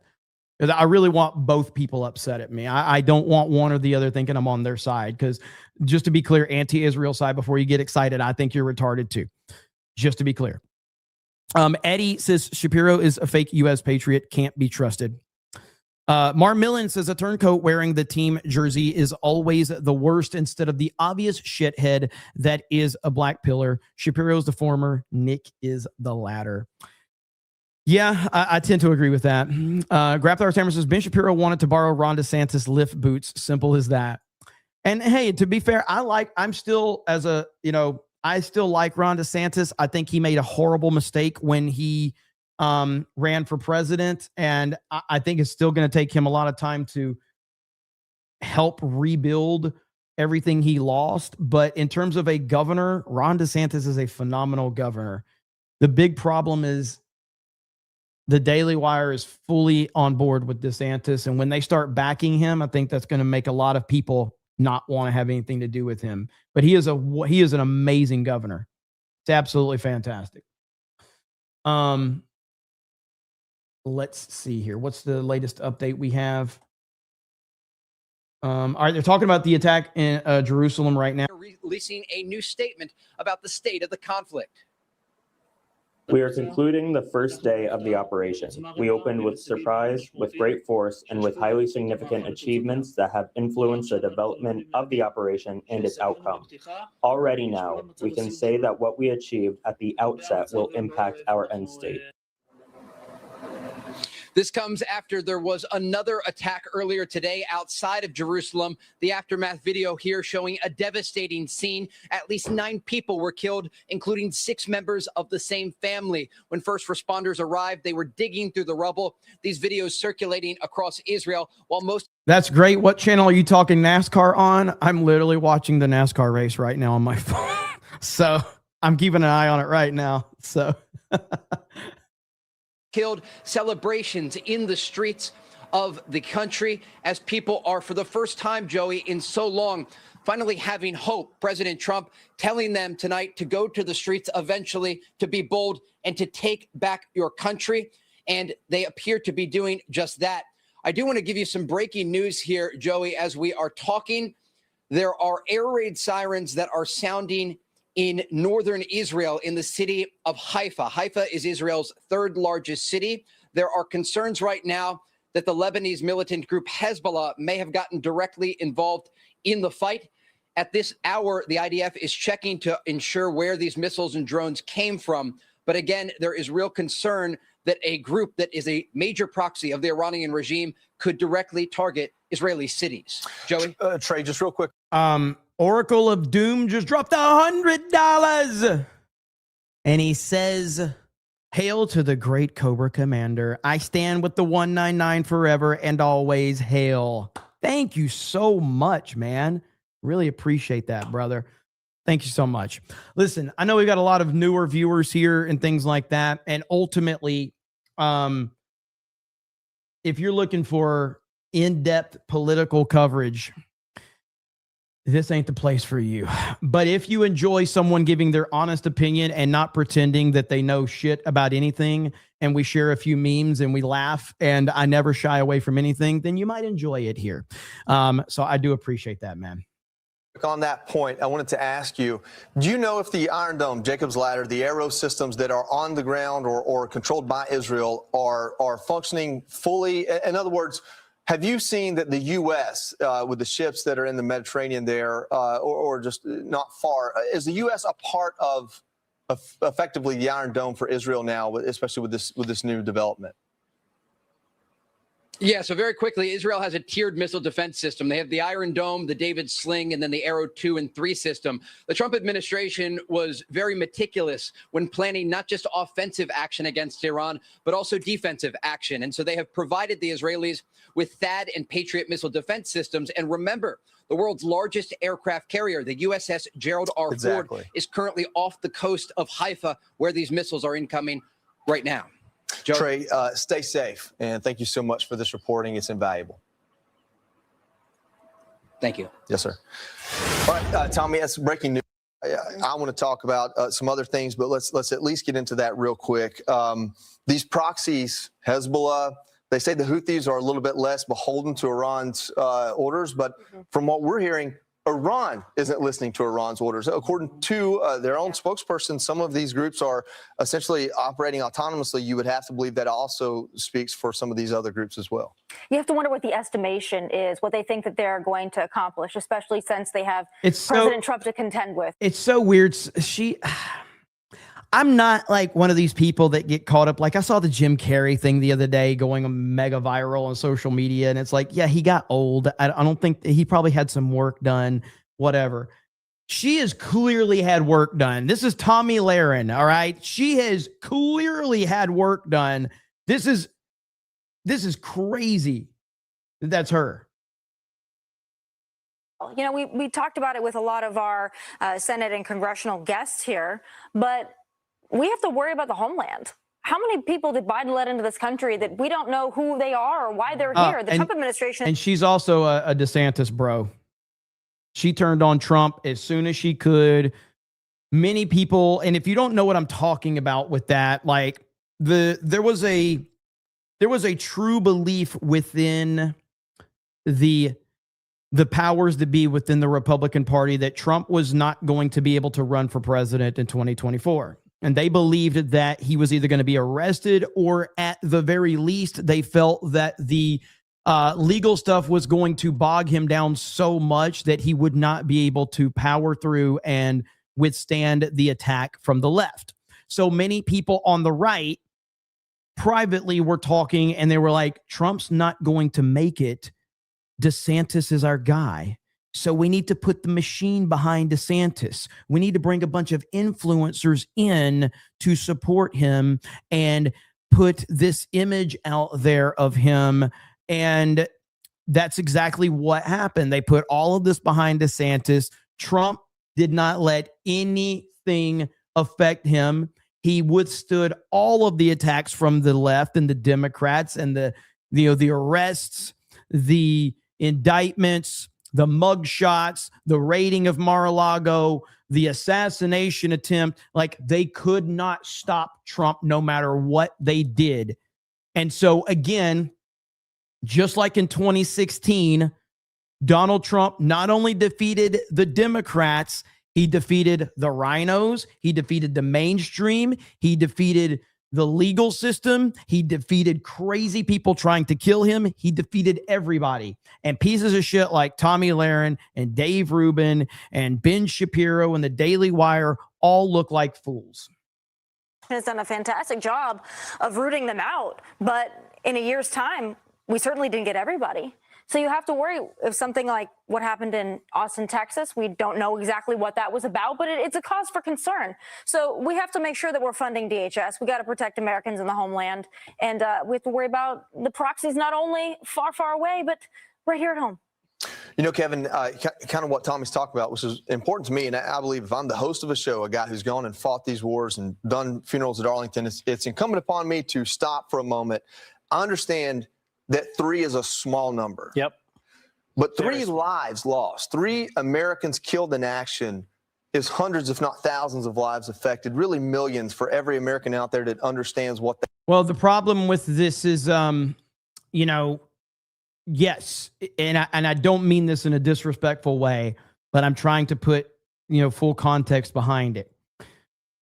When you're talking about U.S. soldiers, the number 3 lives lost is a relatively small number. However, when it's the Trump administration, and this Trump administration is so incredibly patriotic and so respectful of the military and always putting focus and emphasis on the military, the expectations are incredibly higher than any other administration to make sure that our brave soldiers are not put in harm's way.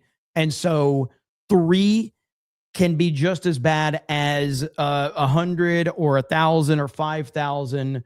And so, and that's ultimately, that's what happens when you put that much respect on the military. We're going to be paying attention to everything that happens.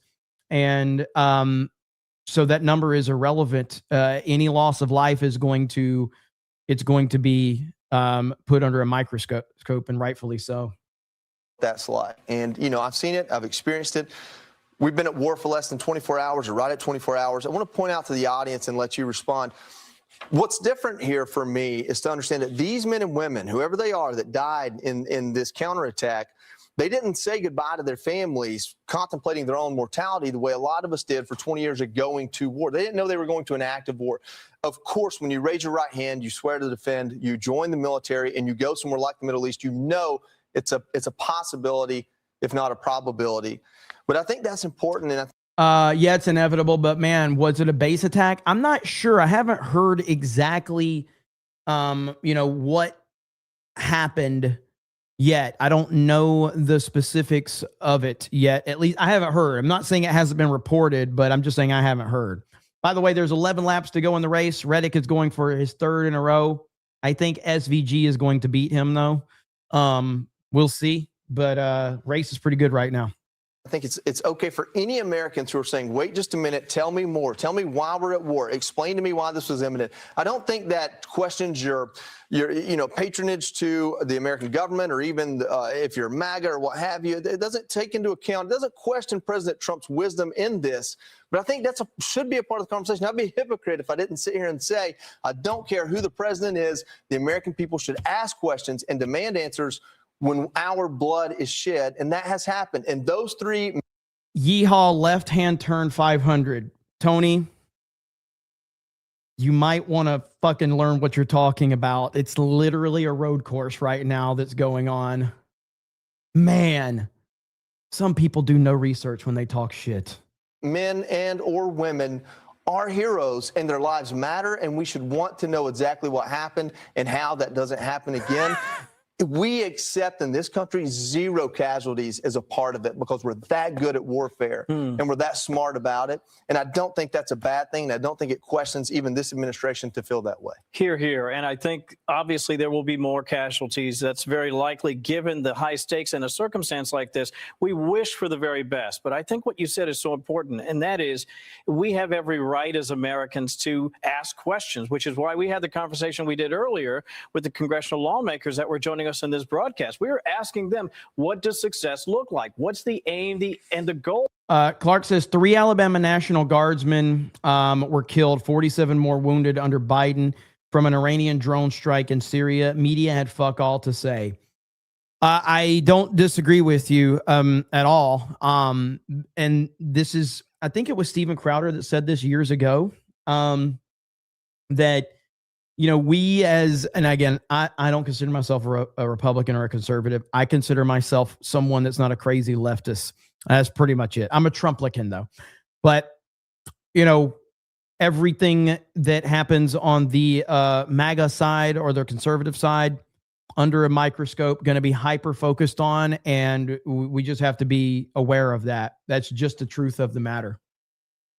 Here, and are we prepared to accept if the Iranians decide that they want something sort of like what they had, maybe some changes around the edges? Are we prepared to accept that if that is their verdict based on what they see as their future? I think ultimately the wisdom, and I'm so glad you said that word, the wisdom of the leadership in this circumstance really speaks volumes. We do believe, millions of Americans believe very strongly that they have our best interest at heart, which is to say the world's best interest is a non-nuclear Iran, is a less aggressive, less troublesome Iran. If that is the end result here, that seems to me to be a win for all of us. And I can only hope for that, if not more, for the Iranian people. Molly, on that idea, Kevin just said they have our best interest at heart. Okay. Let's see. Cruiser 81 says, literally evil being extinguished as we speak. Keep your heads on a swivel for all the sleeper cells that came during the 4 years of Biden and Kamala's open borders. 100%, brother. And thank you for the super chat and for becoming a member. Greatly appreciate that. And yeah, I mean, everybody's got to be out there and be safe and keep an eye on all the craziness that is going on right now.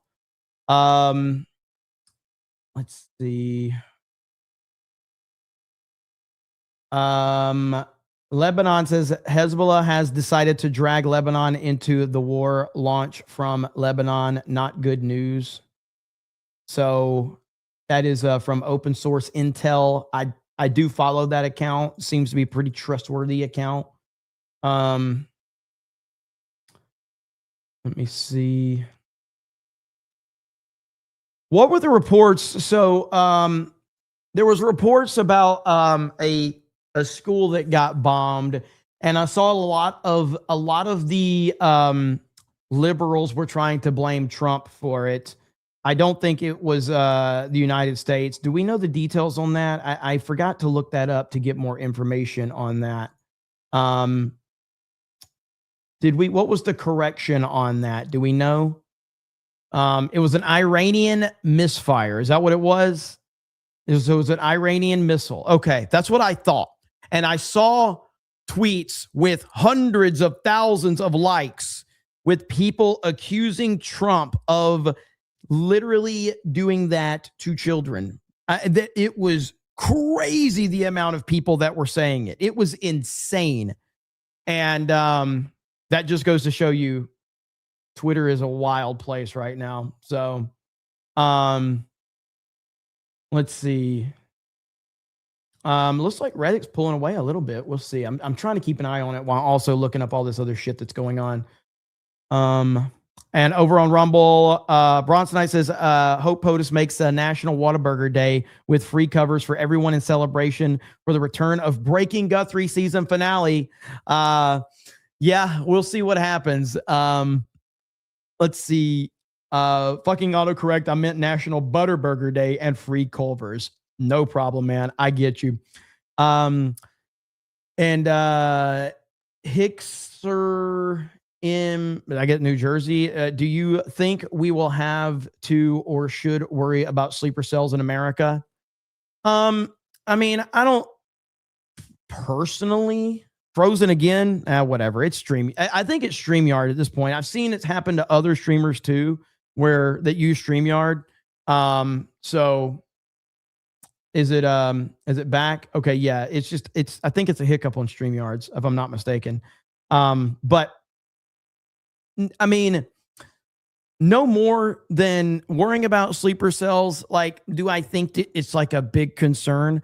I think you should be aware no matter what's going on. I think you should be alert no matter where you are and what's going on around the world. I think you should always be on alert. But that's just my personal, that's my personal view on how I am. I don't know why I am the way I am from that perspective, but I am just always trying to be alert and aware of what's going on because I don't know, paranoid survive, I guess. So, man, it looks like Reddick is pulling away. Holy shit. Reddick's going to win 3 in a row, maybe? Holy crap. That's crazy. Well, there's Michael Jordan, Team Jordan. As long as Bubba Wallace isn't up front, I don't give a shit. So as long as Bubba's not up there, fuck that piece of shit. John says war is ugly. If it wasn't, we would begin to love it. RIP to for the fallen. We know it comes with the oath. Well said indeed. All right. Well, we're at 3 hours now, so we're gonna call it there. Again, if something else pops off, I will be live again. But make sure you go to Ripasend.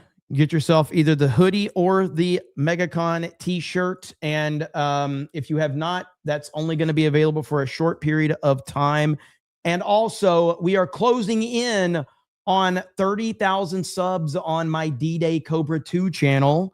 This is where we upload different segments from Cobra Cast on D-Day Cobra 2. So if you have not subscribed to that channel, we'd appreciate it if you're interested. So like I said, little stuff that happens during this. Looks like Danky's already got something uploaded from this stream because he's on it, man. So hail to Danky making that happen. But all right. Thank you, guys. There's the link for Ripasend. If you're interested, you can go click that link and you can get the hoodie or the t-shirt there. Make sure you have notifications turned on. We will be live maybe again tonight. If not, multiple streams tomorrow covering all of this. I'm keeping an eye on everything. So if something massive breaks, even if I'm out, I will return and we'll go live and I will cover it with all of you. So really appreciate it. Have a great evening, and we will talk to all of you later. Bye, everyone.